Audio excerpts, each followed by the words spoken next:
لا أقسم بيوم القيامة ولا أقسم بالنفس اللوامة أيحسب الإنسان أن لن نجمع عظامه بلى قادرين على أن نسوي بنانه.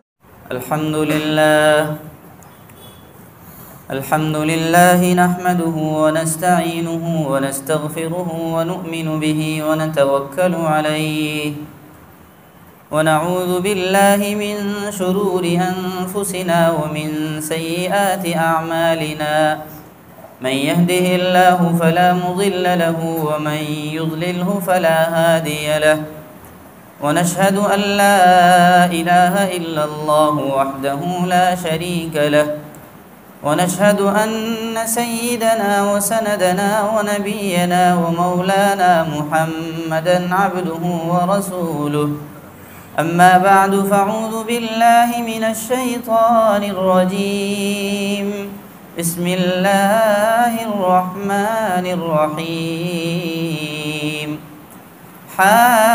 حاميم والكتاب المبين إنا أنزلناه في ليلة مباركة إنا كنا منذرين فيها يفرق كل أمر حكيم أمرا من عندنا إنا كنا مرسلين رحمة من ربك إنه هو السميع العليم صدق الله مولانا العظيم قال رسول الله صلى الله عليه وسلم إذا كانت ليلة النصف من شعبان فقوموا ليلها وصوموا نهارها أو كما قال رسول الله صلى الله عليه وسلم. حاضرین کرام، آپ سب کا یہاں جمع ہونا بہت بہت مبارک ہو۔ اللہ تبارک و تعالی کی جس کتاب سے باتوں کا آغاز کرنا ہے، تلاوت کی شکل میں اس کی 2 آیتیں میں نے آپ کے سامنے پیش کر دیں، لیکن وہ کتاب کتنی عظیم الشان ہے ابھی اس کا اندازہ نہیں لگا۔ تو نعت و نظم کی شکل میں اس کتاب کی عظمت آپ کے سامنے بیان کرنا چاہتا ہوں۔ اگر آپ حضرات زندہ دلی کے ساتھ بیٹھیں گے تو انشاءاللہ مجھے پڑھنے میں بھی مزہ آئے گا اور آپ حضرات کو سننے میں بھی، اور اس شب براءت کا مکمل لطف جو شرعی طور پر حاصل ہونا چاہیے وہ انشاءاللہ حاصل ہوگا۔ دنیا کے شاعروں کا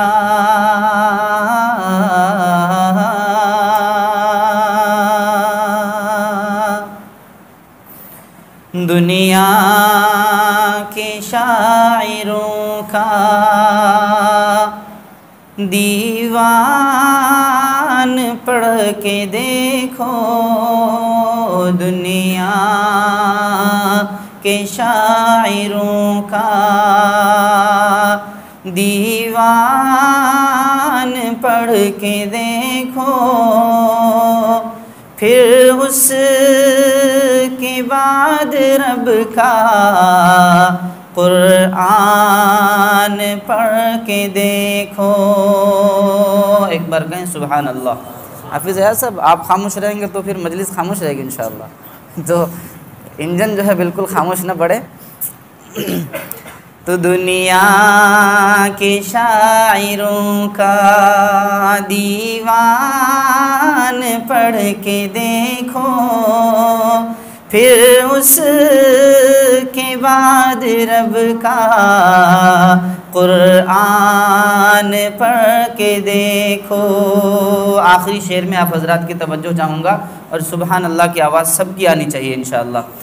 دنیا کے شاعروں کا دیوان پڑھ کے دیکھو, پھر اس کے بعد رب کا قرآن پڑھ کے دیکھو.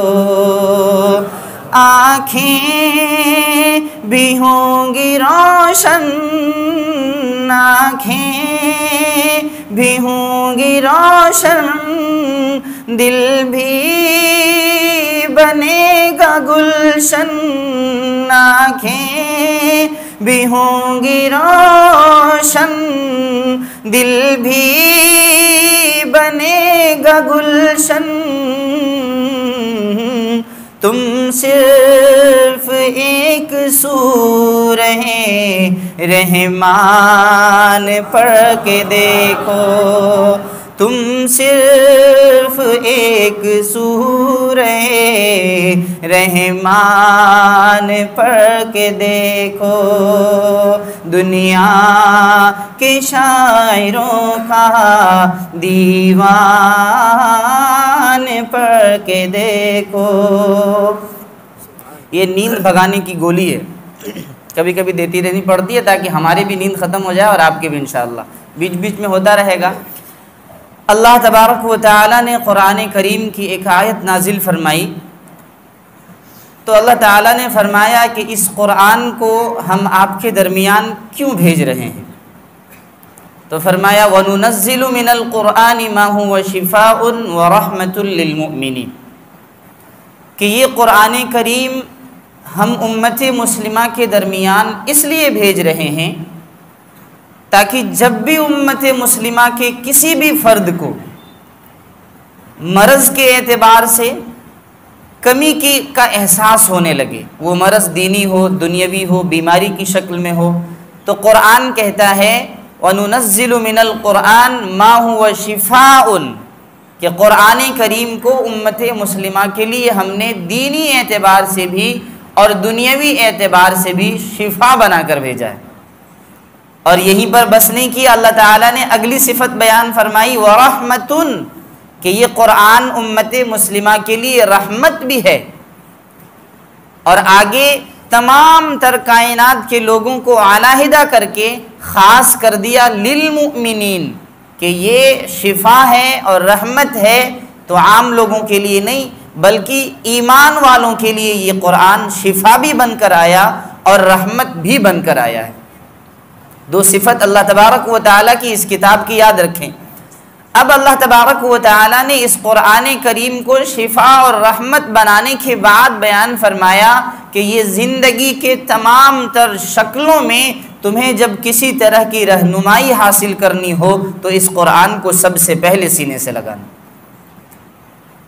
یوں کہا جائے کہ امت مسلمہ کو یہ قرآن صرف قرآن خوانی کرنے کے لیے یا ایصال ثواب کرنے کے لیے یا اپنی دکانوں میں اپنے مکانوں میں خیر و برکت کا نزول حاصل کرنے کے لیے نازل کیا گیا ہو تو میں کہتا ہوں کہ یہ امت مسلمہ کی غلط سوچ اور غلط تھنکنگ ہے.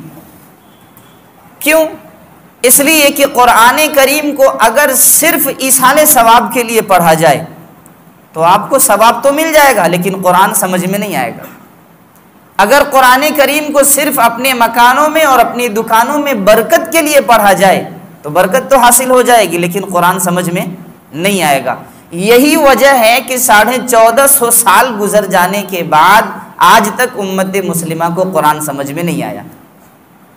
اگر سمجھ میں آ جاتا تو یہ اہل قرآن جو اپنے آپ کو قرآن والا ہونے کا دعویٰ کرتے ہیں ہم میں کا ہر فرد ان کو انکار کر دیتا کہ آپ غلط تفسیر کرتے ہیں. لیکن ہم نے قرآن کریم کو تلاوت کیا مکان کی برکت کے لیے, دکان کی برکت کے لیے, مردار کو بخشوانے کے لیے. اس بنیاد پر قرآن ہمیں سمجھ میں نہیں آیا. لیکن اگر اس کو ہم پلٹ لیں کہ قرآن کریم کو سمجھنے کے لیے پڑھیں تو سمجھ میں بھی آ جائے گا, ثواب ایکسٹرا حاصل ہو جائے گا. تو یہ نیت کا فرق ہے. اسی لیے امت مسلمہ کو قرآن کریم کے بعد اگر سب سے زیادہ اصح کتاب کوئی ہے، جس کے بارے میں مقولہ مشہور ہے اصح الکتب بعد کتاب اللہ، کہ تمام کتابوں کے بعد سب سے زیادہ اگر کسی کتاب کو اہمیت حاصل ہے تو فرمایا البخاری، بخاری شریف ہے۔ اور اس کتاب کے سب سے پہلے حدیث کو اگر اٹھا کر دیکھیں گے تو لکھا ہے انما الاعمال بالنیات، کہ تمام اعمال کا دار و مدار نیتوں پر ہے۔ تو اگر ہم نے قرآن کریم کو سمجھنے کی نیت سے پڑھا تو ہمیں یہ بھی سمجھ میں آئے گا کہ میرا خدا ہم سے کیا کہہ رہا ہے۔ اور اللہ تبارک و تعالیٰ کے محبوب نبی نے فرمایا کہ اگر قرآن کریم کا ایک حرف کسی نے پڑھا تو ایک حرف پر 10 نیکیاں ملتی ہیں۔ اب یہ کوئی ضروری نہیں کہ الف لام میم الگ الگ حرف کے اعتبار سے شمار کیا جائے، اگر اس کو ایک ساتھ شمار کریں گے تو صرف الف لام میم ایک نظر آئے گا، تو اس الف لام میم تینوں کی بدولت 10 نیکیاں نہیں، تینوں کی بدولت 30 نیکیاں مل جائیں گی، الف کا 10، لام کا 10 اور میم کا 10۔ یہ قرآن کریم کہتا ہے کہ مجھے سمجھو گے تو سمجھ میں بھی آ جاؤں گا، اور تمہیں جو برکت حاصل کرنی ہے وہ تو تمہیں ایکسٹرا میں مل ہی جائے گا۔ تو ہم وعدہ کریں کہ انشاءاللہ قرآن ہم برکت حاصل کرنے کے لیے نہیں بلکہ قرآن سمجھنے کے لیے پڑھیں گے تو سمجھ بھی جائیں گے اور برکت بھی ہمیں حاصل ہو جائے گی انشاءاللہ۔ اب اسی قرآن کریم میں آج کی اس رات کا تذکرہ بھی اللہ تبارک و تعالی نے بیان فرمایا۔ آج کی یہ رات جس کو ہم اور آپ شب برات کہتے ہیں، اس کا ایک لفظ فارسی سے لیا گیا اور دوسرا لفظ عربی سے لیا گیا۔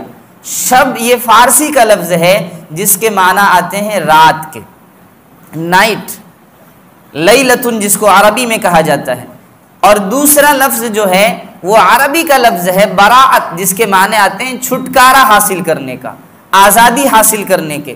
تو اللہ تبارک و تعالی نے اس رات کے نام کو منتخب کرنے کے لیے جس بندے کے ذہن میں بات ڈالی تو ایک لفظ فارسی سے اور دوسرا لفظ عربی سے لیا، شب براءت نام رکھا، یعنی چھٹکارا حاصل کرنے والی رات، آزادی حاصل کرنے والی رات، اپنے گناہوں سے معافی حاصل کرنے والی رات، اپنے تمام تر غلطیوں سے اپنے آپ کو روکنے والی رات، شب براءت۔ اس کو لیلت خیر بھی کہا جاتا ہے، لیلت براءت بھی کہا جاتا ہے، جیسے لیلت مبارکہ بھی کہا جاتا ہے، جو قرآن کریم نے خود فرمایا۔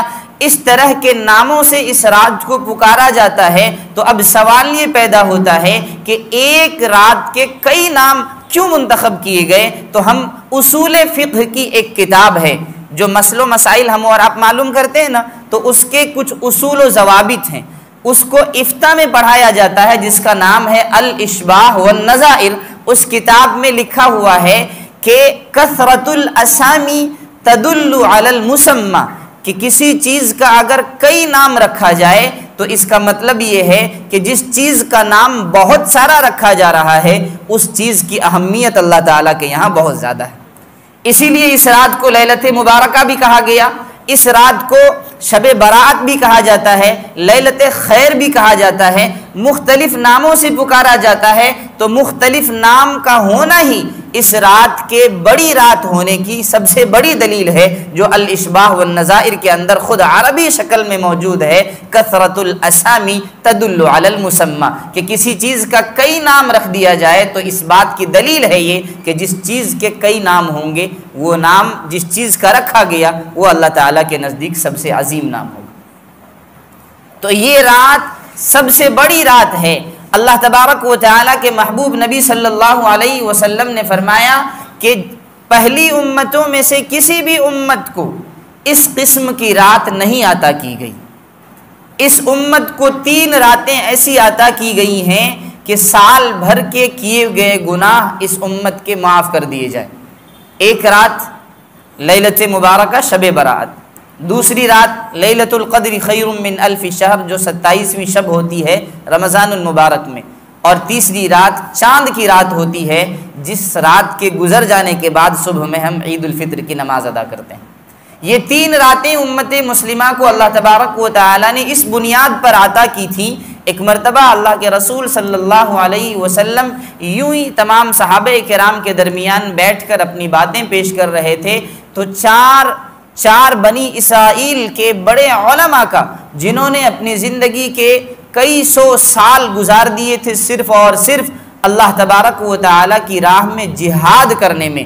اللہ کے رسول صلی اللہ علیہ وسلم نے ان لوگوں کا جب ذکر کیا تو صحابہ کرام کے ذہن میں ایک سوال پیدا ہوا کہ اے اللہ کے رسول صلی اللہ علیہ وسلم یہ بتلائیں کہ جن صحابہ کرام رضوان اللہ تعالی علیہ مجمعین کے سامنے آپ بنی اسرائیل کے 4 لوگوں کا، 4 انبیاء کا ذکر کر رہے ہیں جنہوں نے اپنی زندگی کے کئی سال اللہ کی راہ میں جہاد کرنے میں گزار دیے، تو ان کی عمریں تو لمبی ہوا کرتی تھیں، اس بنیاد پر انہوں نے اپنی زندگی کا سارا حصہ اللہ کی راہ میں جہاد کرنے میں لگا دیا، لیکن ہم لوگوں کی عمر تو صرف 80 سال، 90 سال، 60 سال، 65 سال کی عمر ہوتی ہے، تو پھر ہمارے لیے یہ کیسے پاسبل ہو سکتا ہے، کیسے ممکن ہو سکتا ہے کہ ہم اللہ کی راہ میں 80 سال یا 100 سال یا 200 سال اللہ کی راہ میں صرف استعمال کر دیں؟ تو اللہ کے رسول صلی اللہ علیہ وسلم کو اللہ تبارک و تعالی نے ایک جواب بتلایا کہ آپ اپنی امت سے کہہ دیجئے کہ میں آپ کی امت کو 3 راتیں ایسی دوں گا جن راتوں میں اگر یہ امت کے لوگ 2 رکعت نماز بھی پڑھ لیں تو ان 2 رکعتوں کی بدولت وہ جو بنی اسرائیل کے 4 انبیاء تھے جنہوں نے 80 سال سے زیادہ اللہ کی راہ میں جہاد میں استعمال کر دیا تھا اپنی عمر کو، اس سے کہیں زیادہ ان راتوں میں 2 رکعت نماز پڑھنے کی بدولت ثواب عطا کر دوں گا۔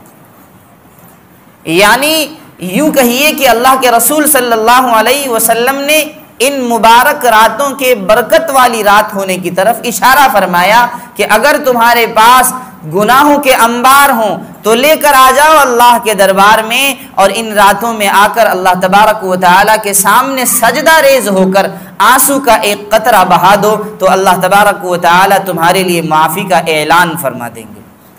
جب بندہ تمام تر چیزوں سے دور ہو کر اللہ کے دربار میں آتا ہے تو قرآن کریم کی ایک آیت مجھے یاد آتی ہے جس میں اللہ تبارک و تعالی نے جب فرشتوں سے مشورہ کیا تھا وَإِذْ قَالَ رَبُّكَ لِلْمَلَائِكَةِ إِنِّي جَاعِلٌ فِي الْأَرْضِ خَلِيفَةً کہ اے میرے فرشتوں میں اس زمین پر اپنا نائب بشکل انسان بھیجنا چاہتا ہوں، تو فرشتوں نے ہم پر اعتراض ظاہر کیا تھا اور فرمایا تھا أَتَجْعَلُ فِيهَا مَن يُفْسِدُ فِيهَا وَيَسْفِكُ الدِّمَاءَ وَنَحْنُ نُسَبِّحُ بِحَمْدِكَ وَنُقَدِّسُ لَكَ قال انی اعلم ما لا تعلمون۔ فرشتوں نے کہا کہ آپ ایسے لوگوں کو اپنا نائب بنا کر زمین میں بھیجنا چاہتے ہیں جو خلفشار مچائیں گے، جو ایک دوسرے کا خون بہائیں گے، جو آپس میں مختلف قسم کی لڑائیاں پیدا کریں گے، ایسے لوگوں کو زمین پر آپ کیوں بھیجنا چاہتے ہیں؟ تو اللہ تبارک و تعالی نے ہم لوگوں کی طرف سے فرشتوں کے سامنے اپنی دلیل پیش کی تھی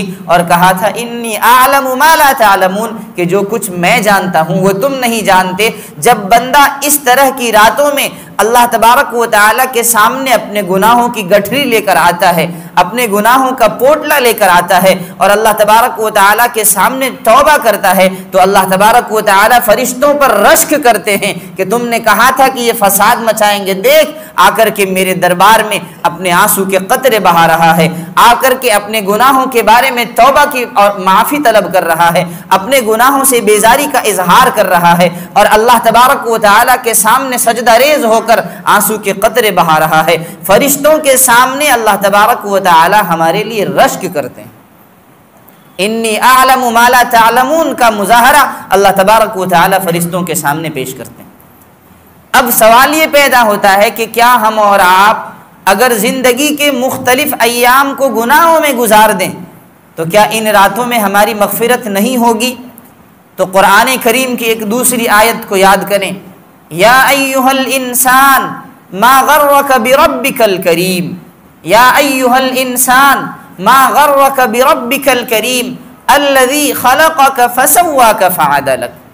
جب بندہ تمام تر گناہوں سے ہٹ کر واپس اللہ کی طرف لوٹتا ہے تو اللہ تبارک و تعالی روگردانی نہیں کرتے ہیں، اللہ تبارک و تعالی اسے دھتکارتے نہیں ہیں، بلکہ اللہ تبارک و تعالی آغوش رحمت کو پھیلا کر اپنے بندے سے مخاطب ہو کر فرماتے ہیں اے میرا بندہ تو اتنے اچھے خالق سے بھٹک کر کدھر چلا گیا تھا؟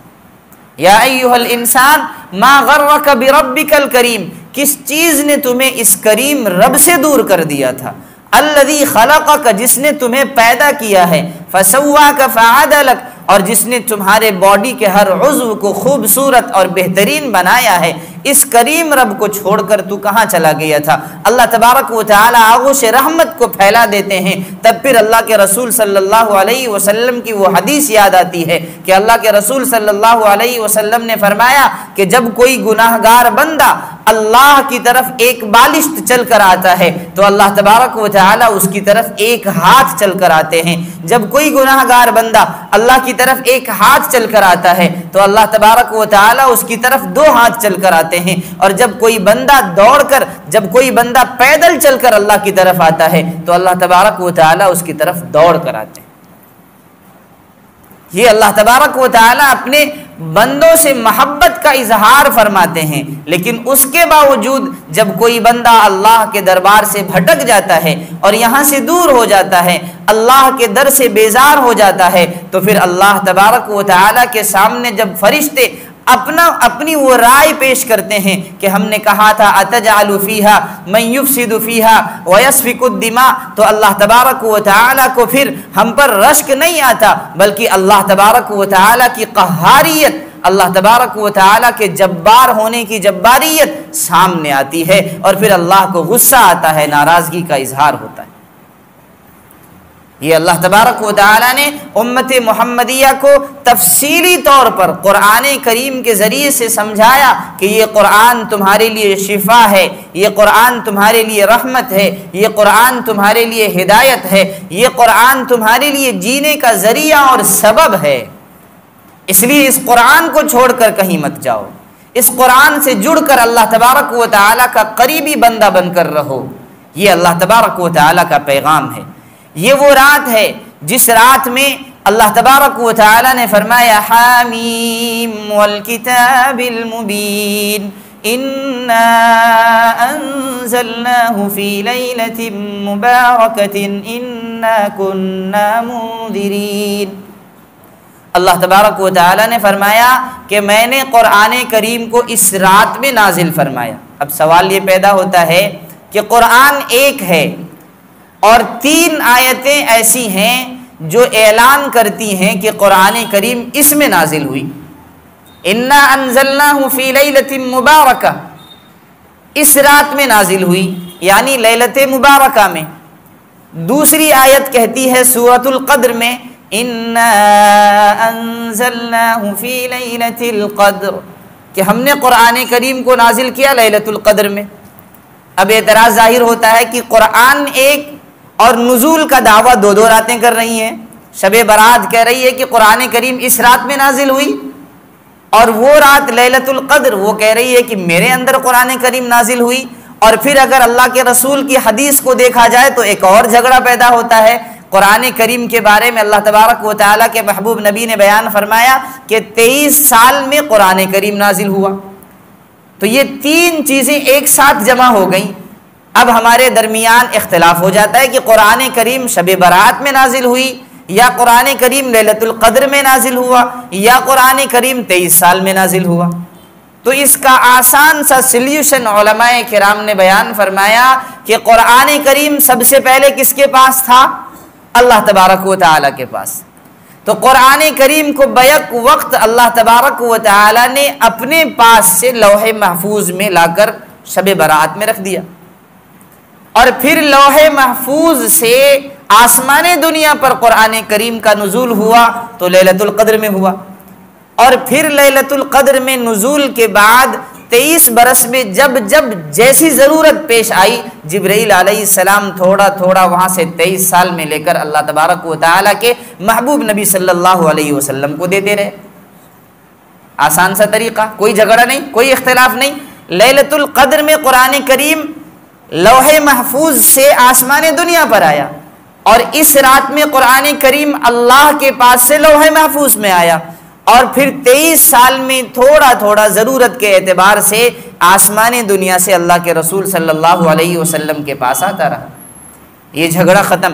اب قرآن کریم کہتا ہے فیہا یفرق کل امر حکیم، کہ یہ وہ رات ہے جس رات میں اللہ تبارک و تعالی یہ فیصلہ کرتے ہیں کہ اگلے سال کے اس رات کے آنے تک کون زندہ رہے گا، کون اس دنیا سے چلا جائے گا، کس کو کتنا رزق ملے گا، کون امیر ہوگا، کون غریب ہوگا، کون پریشان رہے گا، کون خوشحال رہے گا۔ تو اب بندوں کو اگر کوئی کمپنی آفر کر دے کہ فلاں دن کمپنی کی طرف سے یہ آفر ہے کہ اگر اس دن اس لنک کو اوپن کر لیا جائے تو اس لنک کی بدولت آپ کو 3 مہینے کا ریچارج فری میں ملے گا، تو 2-3 گھنٹے کی نیندیں خراب کر کے ہم اور آپ اس لنک کو حاصل کرنے کی ضرور کوشش کریں گے نا انشاءاللہ۔ انشاءاللہ بھی ماشاء ہم بھی کر لیں گے تاکہ 3 مہینے تو فری ہو جائیں گے، ٹینشن فری۔ اب سوال یہ پیدا ہوتا ہے کہ اگر ایک کمپنی کی طرف سے کوئی اعلان آ جائے تو ہماری نیندیں اڑ جاتی ہیں اس آفر کو حاصل کرنے کے لیے، تو اللہ تبارک و تعالی نے اس رات میں اپنا آفر پیش کیا ہے کہ آؤ۔ اللہ تبارک و تعالی کے محبوب نبی صلی اللہ علیہ وسلم اما عائشہ صدیقہ رضی اللہ تعالی عنہا کے پاس آرام فرما رہے تھے۔ اچانک سے رات کے ایک حصے میں اللہ کے رسول صلی اللہ علیہ وسلم کی زوجہ مطہرہ حضرت عائشہ صدیقہ رضی اللہ تعالی عنہا کی آنکھ کھلتی ہے تو اما عائشہ دیکھتی ہیں کہ رسول اللہ صلی اللہ علیہ وسلم بستر پر موجود نہیں ہیں۔ تو عورت تھی، عورت کے ذہن میں بات آئی کہیں ایسا تو نہیں کہ اللہ کے رسول صلی اللہ علیہ وسلم کسی دوسری زوجہ مطہرہ کے پاس پہنچ گئے ہوں۔ جب یہ بات ذہن میں آئی تو اما عائشہ صدیقہ رضی اللہ تعالی عنہ چپکے سے دروازے کی طرف سے نکلی، تلاش میں نکلی کہ رسول اللہ صلی اللہ علیہ وسلم کے پاس آخر کہاں چلے گئے۔ جب دیکھا تو رسول اللہ صلی اللہ علیہ وسلم جن ازواج مطہرات کے کمرے اور حجرے موجود تھے سامنے، کسی کمرے کے دروازے کی طرف آپ صلی اللہ علیہ وسلم نہیں جا رہے ہیں، سیدھے جنت البقیع تشریف لے گئے اور وہاں جا کر رسول اللہ صلی اللہ علیہ وسلم اللہ تبارک و تعالی سے راز و نیاز کی گفتگو کر رہے ہیں اور اپنے آنکھوں کو اللہ تبارک و تعالی کی طرف اٹھا کر اللہ تبارک و تعالی سے مغفرت طلب کر رہے ہیں، رو رہے ہیں، آنسو کے قطرے بہا رہے ہیں۔ کیوں؟ اس لیے کہ اللہ تبارک و تعالی کو یہ ادا بہت پسند آئی تھی۔ جب اللہ کے رسول صلی اللہ علیہ وسلم کو یہ حکم ہوا کہ آپ مسجد اقصی کی طرف رخ کر کے نماز پڑھیں گے، تقریباً 17 مہینے ایسے گزرے ہیں جس میں اللہ کے رسول صلی اللہ علیہ وسلم نے مسجد اقصی کی طرف رخ کر کے نماز ادا کی ہے، لیکن چونکہ مسجد حرام ایک ایسی جگہ ہے، بیت اللہ شریف ایک ایسی جگہ ہے جہاں پر اللہ کے رسول صلی اللہ علیہ وسلم یہ کہا کرتے تھے کہ یہ میرے بابا جد امجد حضرت ابراہیم علیہ السلام کا معبد ہے، حضرت ابراہیم علیہ السلام کا قائم کردہ یہ بیت اللہ شریف ہے، اس لیے میں اس بیت اللہ کی طرف رخ کر کے نماز پڑھنا چاہتا ہوں۔ تو جب مسجد اقصی کی طرف رخ کر کے نماز پڑھتے تھے تو بار بار آپ صلی اللہ علیہ وسلم کی نگاہیں خود بخود آسمان کی طرف جاتی تھی، اس انتظار میں کہ کب اللہ تبارک و تعالیٰ کی طرف سے حکم آئے کہ ہم بیت اللہ کی طرف رخ کر کے نماز پڑھیں۔ تو اللہ تبارک و تعالیٰ نے بیان فرمایا قد نرى تقلب وجهك في السماء فلنولينك قبلة ترضاها کہ اے میرے محبوب آپ کے بار بار نگاہوں کو آسمان کی طرف اٹھانے کو ہم دیکھ رہے ہیں، انشاءاللہ جلد ہی آپ کو وہ حکم نازل ہوگا جس حکم میں یہ کہا جائے گا کہ آپ مسجد اقصی کی طرف نہیں بلکہ بیت اللہ شریف کی طرف رخ کر کے نماز پڑھیں۔ تو یہ ادا اللہ کو بہت پسند آئی، اس بنیاد پر رسول اللہ صلی اللہ علیہ وسلم جب جنت البقیع تشریف لے گئے تو اپنی نگاہوں کو آسمان کی طرف اللہ تبارک و تعالی سے راز و نیاز کی گفتگو فرما رہے تھے۔ تو اتنے میں اما عائشہ صدیقہ رضی اللہ تعالی عنہ پہنچتی ہیں تو آپ صلی اللہ علیہ وسلم نے فرمایا کہ عائشہ کیا تمہیں کسی چیز کا خوف محسوس ہو رہا ہے؟ تو عائشہ صدیقہ رضی اللہ تعالی عنہ نے فرمایا کہ مجھے خوف نہیں، مجھے اندیشہ ہوا کہ آپ کہاں بستر پر سے اٹھ کر دور چلے گئے۔ تو رسول اللہ صلی اللہ علیہ وسلم نے فرمایا آج کی رات وہ رات ہے جب یہ فیصلہ لیا جائے گا کہ کون اگلے سال کے اس رات تک زندہ رہے گا اور کس کی موت آئے گی، کون اس سال امیر ہوگا، کون غریب ہوگا، ان تمام چیزوں پر اللہ تبارک و تعالی کی مہر لگے گی۔ تو اما عائشہ صدیقہ رضی اللہ تعالی عنہا بھی جب رسول اللہ صلی اللہ علیہ وسلم کا وصال ہو گیا تو صحابہ کرام فرماتے ہیں کہ اما عائشہ اس رات کے آنے پر زار و قطار رویا کرتی تھیں اور پوچھنے پر جواب دیتی تھی کہ رسول اللہ صلی اللہ علیہ وسلم کی فرمودات کو میں نے اپنے ان کانوں سے سنا ہے جب رسول اللہ صلی اللہ علیہ وسلم نے بیان فرمایا کہ آج کی رات میں نیک و بد ہونے کا، گناہگار اور نیکوکار ہونے کا، مالدار اور غریب ہونے کا، اچھا اور برا ہونے کا فیصلہ ہوگا، تو میں زار و قطار روتی ہوں کہ نہ جانے مجھے کن بندوں میں شمار کیا جائے گا۔ اما عائشہ صدیقہ رضی اللہ تعالی عنہا، جن کے بارے میں یہ فائنل ہے کہ جنت میں رسول اللہ صلی اللہ علیہ وسلم کے ساتھ وہ ہوں گی، جب وہ زار و قطار رو سکتی ہیں تو ہم اور آپ دن کے 5 مرتبہ اللہ تبارک و تعالی کے در سے اعلان ہوتا ہے، حی علی الصلاح، آؤ نماز کی طرف، حی علی الفلاح، آؤ کامیابی کی طرف، اور ہمارا عمل یہ بتلاتا ہے کہ اے اللہ ابھی انتظار کیجئے، بعد میں آؤں گا۔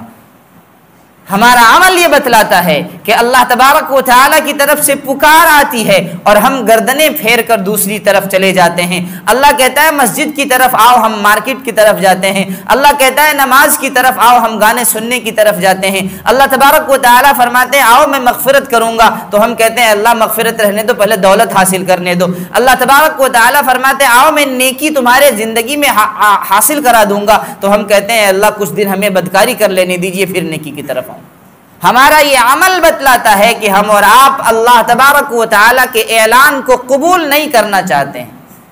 اسی لیے دوستو اللہ تبارک و تعالیٰ نے یہ مبارک رات ہمیں نازل کر دی اور یہ مبارک رات ہمیں عطا کر دیا تاکہ ہمارے اور آپ کو اس رات میں یہاں آ کر اللہ کے در پر حاضر ہو کر ہم ندامت کے قطرے بہا دیں اور شرمندگی کے آنسو بہا دیں، اور اس کے بعد اللہ تبارک و تعالیٰ کے یہاں مقبول ہونے کے لیے اللہ تبارک و تعالیٰ سے راز و نیاز کی گفتگو فرما کر اللہ تبارک و تعالیٰ کو راضی کرنے کی کوشش کریں۔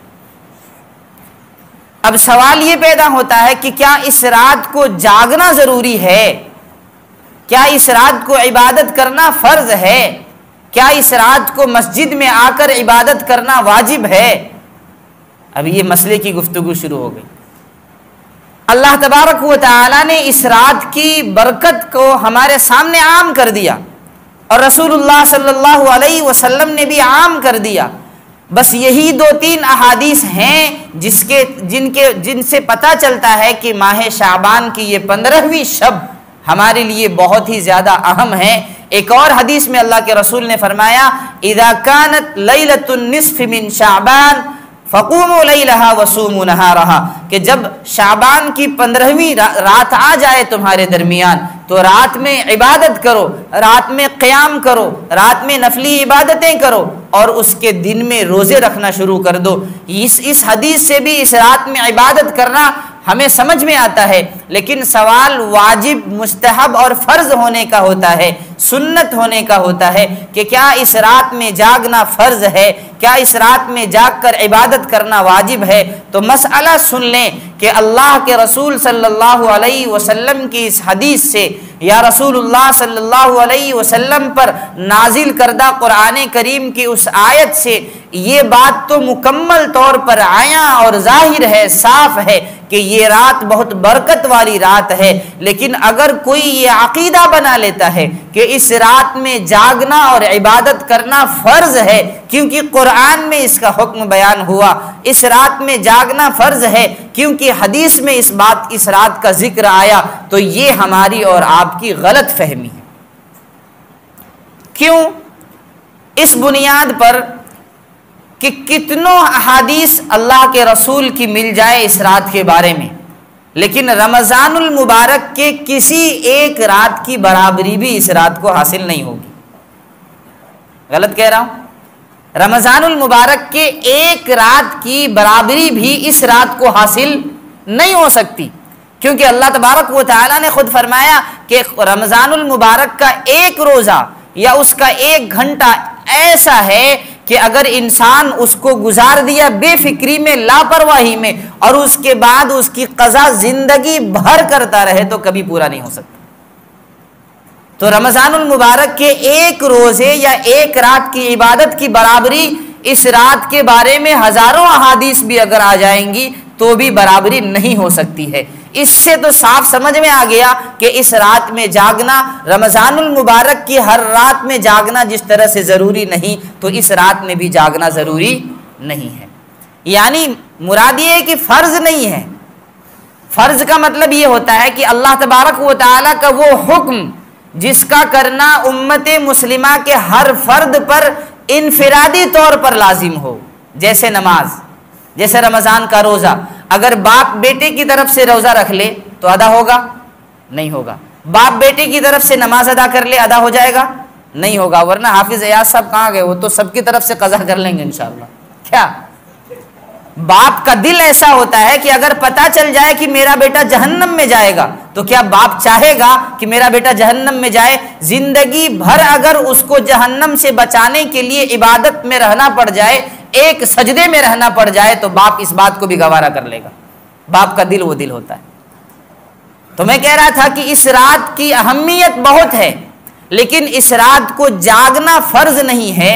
فرض اسے کہتے ہیں کہ جس کا کرنا ہر فرد پر انفرادی یعنی تنہا کرنا لازم ہو، اور اگر اس کا انکار کسی نے کر دیا تو ایمان اس کے دل میں باقی نہیں رہے گا۔ جیسے ہم نماز نہیں پڑھے، اس سے ہم کفر کی طرف نہیں گئے، لیکن اگر ہم نے نماز کا انکار کر دیا کہ نماز اسلام میں کوئی اچھی چیز نہیں ہے، نعوذ باللہ، تو پھر ہم کافر ہو جائیں گے۔ کیوں؟ اس لیے کہ نماز ایمان کا حصہ ہے، اور وہ حصہ ہے جو فرض عین ہے۔ اگر آپ سے غلطی کی بنا پر نہیں نماز ادا ہو پائی تو آپ مشرک نہیں ہوں گے، کافر نہیں ہوں گے، لیکن اگر زبانی طور پر، عملی طور پر، اعتقادی طور پر اس نماز کا آپ نے انکار کر دیا تو پھر آپ کے اس انکار پر آپ کو کفر اور شرک کی طرف پہنچنا پڑے۔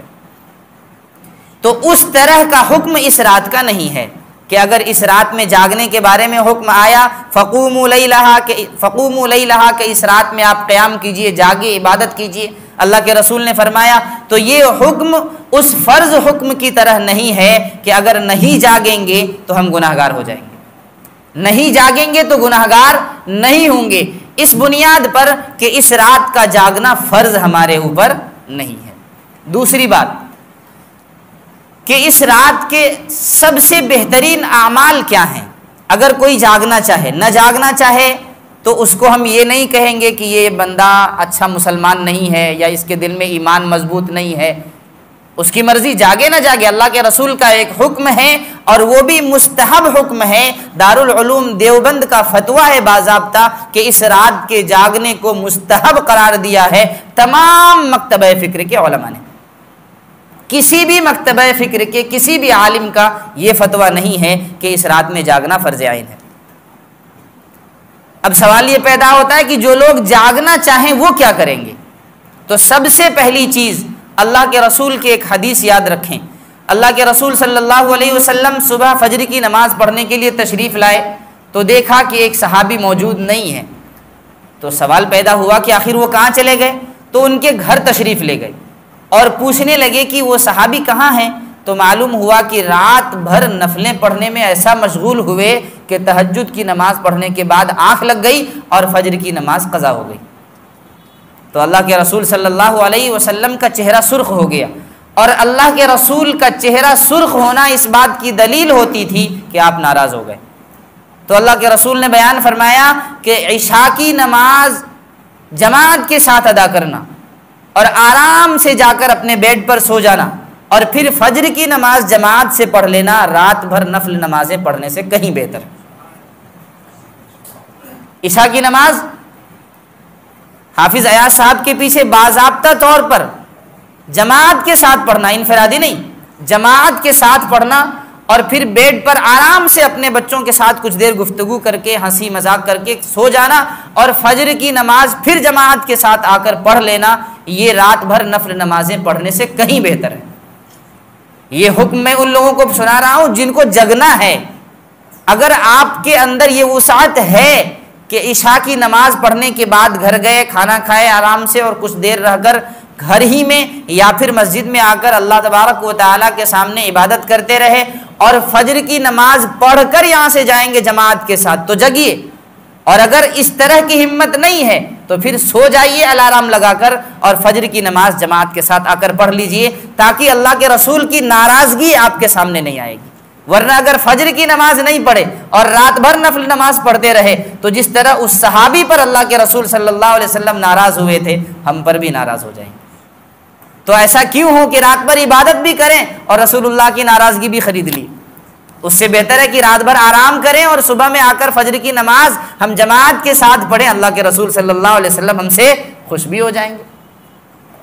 تو جن لوگوں کو جاگنا ہے، اگر اتنی ہمت کر رہے ہیں کہ عشاء سے لے کر فجر کی نماز باضابطہ جماعت کے ساتھ پڑھیں گے، تو پھر ہم آپ سے ریکویسٹ کریں گے کہ آپ جاگیں اور رات بھر نفل عبادت کرتے رہیں۔ لیکن اگر فجر کی نماز قضا ہونے کا خوف ہے تو مت جاگیں۔ اب سوال یہ کہ اس رات میں جگنے والے لوگ کریں گے کیا؟ میں کچھ اعمال آپ کے سامنے پیش کرتا ہوں۔ سب سے پہلا عمل، رات ہوئی مغرب کی نماز کے بعد سے، مغرب کی نماز بھی ہم نے پڑھ لیا، عشاء کی نماز بھی ہم نے الحمدللہ پڑھ لیا۔ کچھ لوگ کھانا کھا کر آئے ہوں گے، کچھ لوگ نہیں کھائے ہوں گے۔ جو کھا کر آ گئے بہت الحمدللہ، اب آرام سے بیٹھیں۔ جو نہیں کھائے ہیں، بیان مکمل ہونے کے بعد کھانا کھا کر تشریف لے آئیں۔ اب یہ پیدا ہوتا ہے سوال کہ ہم عشاء کی نماز کے بعد اپنا عمل کہاں سے شروع کریں گے؟ تو میری سب سے پہلی رائے یہ ہے کہ یہ جو اعمال ہم کر رہے ہیں، یہ مزید اپنے زندگی کے نیکیوں میں اضافہ کرنے کے لیے ہے۔ کس کے لیے ہے؟ اضافہ کرنے کے لیے۔ مطلب کیا ہوا کہ کچھ نیکیاں ہماری زندگی میں ہونی چاہیے تب اضافہ ہوگا نا۔ مٹکے میں پانی ہی نہیں تو اضافہ کہاں سے ہوگا؟ پانی ہوگا آدھا، پھر ڈالیں گے تو اضافہ ہوگا، ورنہ مٹکا شروع سے بھرنا پڑے گا۔ تو یہ جو نفلی عبادتیں ہیں ان راتوں کی، ان راتوں میں عبادت ہم کرتے ہیں اپنی عبادتوں میں، اپنی نیکیوں میں اضافہ کرنے کے لیے۔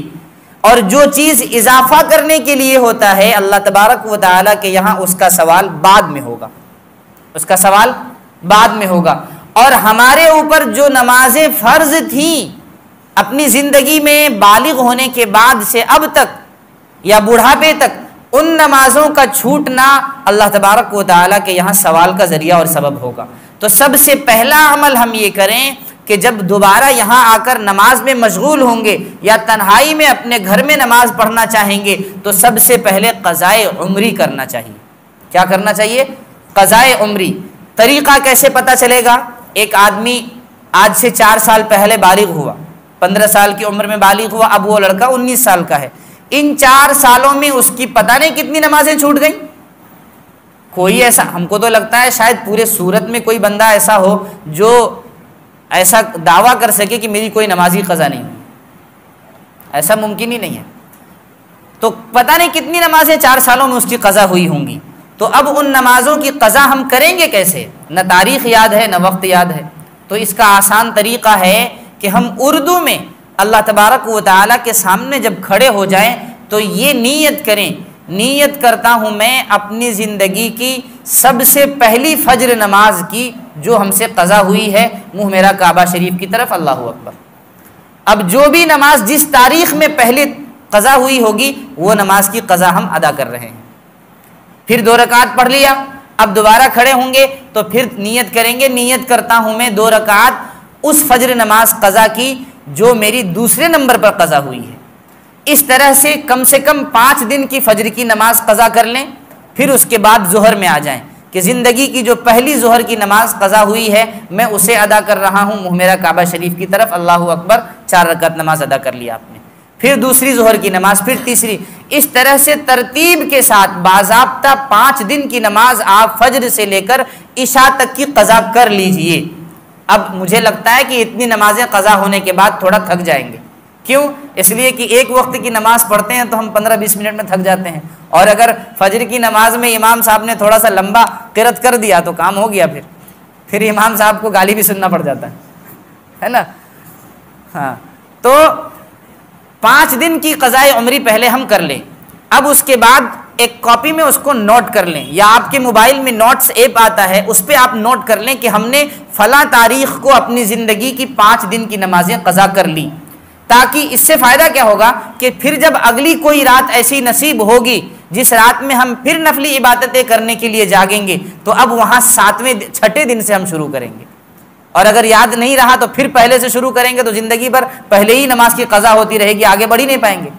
اس لیے اسے یاد رکھیں کہ ہم نے فلاں تاریخ کو فلاں جگہ پر 5 دن کی نماز اپنی زندگی کی قضا کر لی ہے، اب چھٹے دن سے ہمیں شروع کرنا ہے۔ اس طرح کی ترتیب سے جب ہم قضائے عمری کرنا شروع کریں گے تو انشاءاللہ دل میں تڑپ بھی پیدا ہوگی، اور ہر رات اگر ہم نے ایک دن کی نماز بھی قضا کرنی شروع کر دی تو انشاءاللہ سانس آخر ہونے تک سب نمازیں ہماری ادا ہو چکی ہوں گی۔ تو پہلا عمل ہم یہ کریں کہ قضائے عمری کریں، اس کا سوال اللہ کے یہاں ہوگا، اس کا جواب دینا ہوگا۔ تو اس کا جواب دینے کی تیاری یہ ہے کہ ہم ان راتوں میں جا کر ان نمازوں کی قضا کر لیں۔ دوسرے نمبر پر جب ہم تھک جائیں گے تو ہم نے کہا نا کہ قرآن کریم شفا ہے اور رحمت ہے مسلمانوں کے لیے، تو اس کی شفا اور اس کی رحمت حاصل کرنے کے لیے کچھ دیر قرآن کریم کی تلاوت کریں گے بیٹھ کر۔ اگر ہمیں قرآن کریم نہیں پڑھنا آتا ہے تو یاد رکھیں کہ اللہ تبارک و تعالیٰ کے محبوب نبی صلی اللہ علیہ وسلم کی شریعت میں جو عالم بنتے ہیں انہیں باضابطہ پڑھایا جاتا ہے کہ جب قرآن کریم کسی کو پڑھنا آتا ہے تو پڑھنے کا ثواب ملتا ہے، اور اگر کوئی اٹک کر پڑھتا ہے تو اسے دوہرا ثواب ملتا ہے، ایک قرآن کریم کی تلاوت میں جو پریشانی ہو رہی اس کا، اور دوسرا قرآن کریم پڑھنے کا۔ اور اگر کسی کو قرآن کریم پڑھنا ہی نہیں آتا ہے تو اللہ کے رسول نے فرمایا کہ صرف اپنی انگلیاں پھیرتا رہے تو اس سے بھی اللہ تبارک و تعالیٰ اسے نیکی عطا کرتے رہے۔ تو اگر کسی کو پڑھنا نہیں آتا ہے تو ہم اپنی انگلیوں کو قرآن پر پھیرتے رہیں اور یہ کہتے رہیں کہ اللہ یہ بھی تو نے صحیح کہا، اے اللہ تو نے یہ بھی صحیح فرمایا، اے اللہ تو نے یہ بھی صحیح فرمایا۔ اللہ تبارک و تعالیٰ کو آپ کی یہ ادا بھی اگر پسند آ گئی تو جنت کا دروازہ کھلنے میں وقت نہیں لگے گا۔ میں ایک وہ نظم دہراؤں جو جمعہ کے دن آپ کو سنایا تھا کہ دوزخ کو ہر طرح کا گناہگار چاہیے، دوزخ کو ہر طرح کا گناہگار چاہیے، جنت کو مصطفیٰ کا وفادار چاہیے، دوزخ کو ہر طرح کا گناہگار چاہیے، جنت کو مصطفیٰ کا وفادار چاہیے، رضوان تیری بہشت کو دیکھیں گے بعد میں، پہلے میرے رسول کا دیدار چاہیے، پہلے میرے رسول کا دیدار چاہیے۔ تو رسول اللہ صلی اللہ علیہ وسلم کا دیدار چاہیے تو ہمیں یہ اعمال کرنے ہوں گے۔ تو پہلا کام ہم نے بتلایا، عشاء کی نماز کے بعد اگر کوئی کھانا نہیں کھائیں تو کھانا کھا لینا ہے، اور اس کے بعد قضائے عمری کرنی ہے، کم سے کم 5 دن کی تو ضرور کر لے۔ اس کے بعد اب تھک گئے تو قرآن کریم کی تلاوت کریں، جسے پڑھنا آتا ہے وہ ترجمے کے ساتھ پڑھے، نہیں آتا ہے صرف تلاوت کر لیں، وہ بھی نہیں آتا ہے تو انگلیاں پھیر لیں تاکہ قرآن سے کم از کم مناسبت تو پیدا ہو، یہ تو سمجھ میں آئے کہ ہاں یہ قرآن اللہ کی کتاب ہے جسے ہمیں اٹھانا چاہیے، ورنہ اس حافظ جی جیسا ہو جائے گا کہ بیچارے کسی کے یہاں ٹیوشن پڑھانے کے لیے جایا کرتے تھے اور ان کے ہاں انہوں نے دیکھا کہ کچھ پیسے بستر پہ پڑے ہوئے تھے تو انہوں نے وہ پیسے اٹھا کر سوچا کہ کہیں اور رکھیں گے تو ممکن ہے کوئی دوسرا نکال لے جائے، اس لیے قرآن کریم میں ڈال دیا اور قرآن کریم کو طاق پر رکھ دیا۔ اب گھر والے جب پیسے تلاش کر رہے ہیں تو پیسہ مل ہی نہیں رہا، اب شک گیا کہ امام صاحب جو آئے تھے نا ٹیوشن پڑھانے وہ لگتا ہے چرا کے لے گئے، لگتا ہے وہ چرا کر کے لے گئے۔ اب پریشان امام صاحب کو بلایا گیا جو آتے تھے ٹیوشن پڑھانے کے لیے، تو ان کو پوچھا گیا تو انہوں نے کہا بھائی آپ کا پیسہ آپ کے گھر میں موجود ہے، آپ نے کہاں تلاش کیا؟ تو فرمایا کہ یہاں سب جگہ تلاش کیا، تو کہا میں نے سب سے محفوظ جگہ پیسہ رکھا ہے آپ نے، اور اس کے بعد قرآن کریم کو کھول کر کے دکھایا تو قرآن کریم میں پیسہ محفوظ رکھا ہوا ہے۔ کیا مطلب ہوا کہ کئی مہینے گزر جانے کے بعد بھی اس گھر میں وہ قرآن نہیں کھلا، اس بنیاد پر اسے پیسے نظر نہیں آئے اور اس امام صاحب پر بے جا الزام لگا دیا۔ اس امام صاحب نے کیا غلط کیا تھا؟ اور اگر کوئی لوگ ایسے ہوتے ہیں جو یہ سمجھیں کہ ہم جلسہ سننے کے لیے جا رہے ہیں، بس ایسے ہی جا رہے ہیں، سن کر کے آ جائیں گے، پتہ نہیں کیسی پگڑی امام صاحب پہنے ہوں گے، تھوڑا دیکھ لیں گے۔ تو میں آپ کو بتلاتا چلوں، ہمارے ایک مولانا سہراب صاحب کلکتہ کے ہیں، وہ ہمارے دوستوں میں آتے ہیں، انہوں نے ایک واقعہ نقل کیا۔ وہ فرماتے ہیں کہ ایک تھے آدمی، وہ ہماری زبان میں وہ واقعہ بیان کرتے ہیں، میں آپ کو اردو میں سنا رہا ہوں۔ وہ کہتے ہیں کہ ایک آدمی، نیا جلسہ ہو رہا تھا تو سوچا کہ نیا کپڑا بنوا لیتے ہیں، تو درزی کے پاس کپڑا سلنے دیا، اور کپڑا سل کر کے جب واپس آئے تو گھر میں دیکھا کہ پاجامہ شریف تھوڑا سا لمبا ہو گیا ہے، پاجامہ شریف تھوڑا سا لمبا ہو گیا۔ تو اب انہوں نے سوچا کہ بھائی کیا کریں، ہم واپس درزی کے پاس جائیں گے، کیا ہوگا نہیں ہوگا۔ تو اپنی بیوی محترمہ سے کہا، بھائی میرا پاجامہ درزی نے تھوڑا لمبا کر دیا ہے تو اسے تھوڑا سا شارٹ کر دو۔ اس نے کہا ٹھیک ہے، میں کام سے فری ہو جاؤں گی تو آپ کا یہ پاجامہ شارٹ کر دوں گی۔ اس کے بعد سوچا پتہ نہیں میری بیوی کو یاد رہے نہ رہے، تو اپنی بیٹی سے بھی جا کر کے کہا، بیٹی میرا پاجامہ تھوڑا لمبا ہو گیا، اسے تھوڑا شارٹ کر دینا۔ تو اس نے پھر اس کو کیا کیا، کہا کہ ٹھیک ہے ابا جان آپ جائیے، ہم انشاءاللہ شارٹ کر دیں گے۔ پھر بہو آئی تھی نہیں، اس کو بھی کہہ دیا کہ بہو اگر وہ لوگ بھول جائے کیا پتا، تو بہو سے بھی کہا۔ اب سب سے پہلے فرصت ملی اس کی بیوی کو، تو یاد آیا کہ میرے شوہر نے پاجامہ چھوٹا کرنے کے لیے کہا تھا، تو اس نے تھوڑا سا قینچی نکالا اور جتنا کاٹنے کے لیے کہا تھا کاٹ دیا، اور پاجامہ سل کر کے پھر لٹکا دیا۔ کچھ دیر کے بعد بیٹی کو، ارے ابا نے ہم سے کہا تھا کہ پاجامہ چھوٹا کر دینا، اس نے بھی پاجامہ نکالا اور اتنا کاٹ کر کے اسے پھر سل کر لٹکا دیا۔ اور پھر اس کے بعد کچھ دیر کے بعد بہو کو یاد آیا کہ ارے نئی بہو بن کر آئے ہیں، اگر یہ نہیں ہوا تب تو سسر ناراض ہو جائیں گے۔ تو اس نے کیا کام کیا، پاجامہ اتارا، اسے بھی تھوڑا سا کاٹ کر کے سل کر کے لٹکا دیا۔ اب جب ابا جان گھر آتے ہیں اور اس کے بعد پاجامہ پہنتے ہیں تو پتہ لگا پاجامہ ہے ہی نہیں، وہ چڈی بن گئی۔ سمجھ میں آیا؟ تو جلسہ سننے کے لیے اتنا خوش نہ ہو کہ پتہ لگا سب کو ایک طرف سے کہہ دیا میری تیاری کر دو، اور سب نے ایسا تیار کیا کہ کسی نے الکوہل والا پرفیوم لگا دیا تو اب نماز ہی حرام ہو گئی۔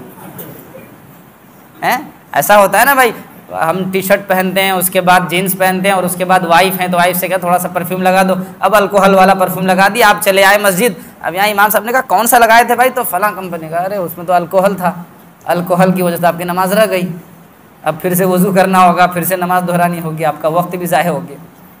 تو اس لیے دینی جلسوں میں یا دینی پروگرام میں بیٹھیں تو صحیح نیت اور بالکل اپنے دماغ کو حاضر و ناظر رکھ کر ان کی باتوں کو سنیں، اور اس کے بعد کوشش یہ کریں کہ جہاں تک ہو سکے عمل کرتے رہیں انشاءاللہ۔ تو اللہ کے رسول صلی اللہ علیہ وسلم نے اس مبارک رات کی فضیلت بیان فرمائی۔ دو عمل ہم نے جاگنے والوں کے لیے بیان کیا، ایک قضاء عمری اور دوسرا عمل قرآن کریم کی تلاوت۔ اب تیسرا عمل کیا ہے کہ ہم اور آپ جب قرآن کریم کی کچھ تلاوت کر لیں، جو تلاوت تیزی کے ساتھ کرنا جانتے ہیں، قرآن کریم کی تلاوت کے 3 انداز ہیں، کتنے؟ 3۔ ایک تو آتا ہے بالکل ترتیل، جو قاری عبد الباسط صاحب وغیرہ کرتے ہیں، لمبی لمبی سانس لے کر کے ایک ایک آیت کو پڑھتے ہیں، اسے ترتیل کہا جاتا ہے۔ اور ایک آتا ہے تدویر، جو امام صاحب عموماً نماز میں پڑھتے ہیں، ہر حرف ہمیں سمجھ میں آ جاتا ہے۔ اور ایک آتا ہے حدر، جسے تراویح میں پڑھا جاتا ہے۔ اور ایک آتا ہے غدر، جو حافظ صاحب ایسا پڑھتے ہیں یوم ترم یوم ترم یوم ترم، پتہ لگا مقتدی کو کچھ پتہ ہی نہیں چلا، تو وہ غدر ہو جاتا ہے، پھر وہ حدر سے بھی آگے ہو گیا۔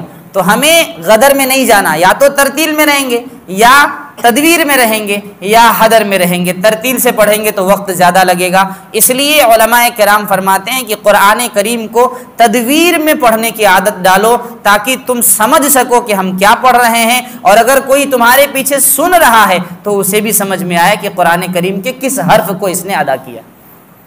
تو یہ تینوں انداز میں سے تدویر کے انداز میں قرآن کریم کی ہم تلاوت کریں۔ اب جب قرآن کریم کی تلاوت سے بھی ہمارا ذہن اکتانے لگے تو تھوڑا باہر نکل جائیں، چائے وائے بھی پی لیں انشاءاللہ، تاکہ اور ہمارے اندر نشاط پیدا ہو جائے، تازگی پیدا ہو جائے۔ اور اس کے بعد جب واپس پھر سے آئیں تو اب ہمیں کیا کرنا ہے، کچھ نفل نمازیں پڑھنی ہیں۔ کیا پڑھنی ہے؟ کچھ نفل نمازیں پڑھنی ہے۔ کیوں؟ اس لیے کہ اللہ کے رسول صلی اللہ علیہ وسلم نے بیان فرمایا کہ جب تمہارے فرض میں کمی ہوگی تو سنتوں میں سے اسے پورا کیا جائے گا، جب سنتوں میں کمی ہوگی تو نفل کے ذریعے سے اسے پورا کیا جائے گا۔ تو تو اگر ہمارے فرض میں کمی ہوگی تو سنت سے، سنت میں اگر کمی ہوگی تو پھر یہ جو ہم نفل نمازیں پڑھیں گے تو انشاءاللہ اس سے ہماری سنت اور فرض کی کمیوں کو پورا کیا جائے گا۔ تو امید ہے کہ انشاءاللہ تینوں میں تھوڑی بہت اگر کمی رہی تو ادھر سے ادھر، ادھر سے ادھر کر کے اللہ تبارک و تعالی ہماری مغفرت فرما دیں گے۔ تو ہمیں نفل نمازیں اب تیسرے نمبر پر پڑھنی ہے۔ اب نفل نمازیں پڑھیں گے تو بعض لوگ اپنے ذہن میں کچھ واٹس ایپ وغیرہ کے ذریعے سے کچھ میسیجز پڑھ کر ایسا لگتا ہے ان کو کہ یہ آیت، یہ سورت پہلی رکعت میں پڑھنا چاہیے، فلاں سورت دوسری رکعت میں پڑھنا چاہیے۔ کوئی طریقہ نفل پڑھنے کا ان راتوں میں رسول اللہ سے ثابت نہیں ہے، کوئی بھی طریقہ۔ جس طرح عام نمازوں کے بعد آپ نفل نمازیں پڑھتے ہیں اسی طرح نفل نمازیں آپ پڑھیں، بس اتنا کافی ہے۔ اور اس کے بعد چوتھے نمبر پر ہمیں کیا کرنا ہے؟ صلاۃ التسبیح پڑھنی ہے۔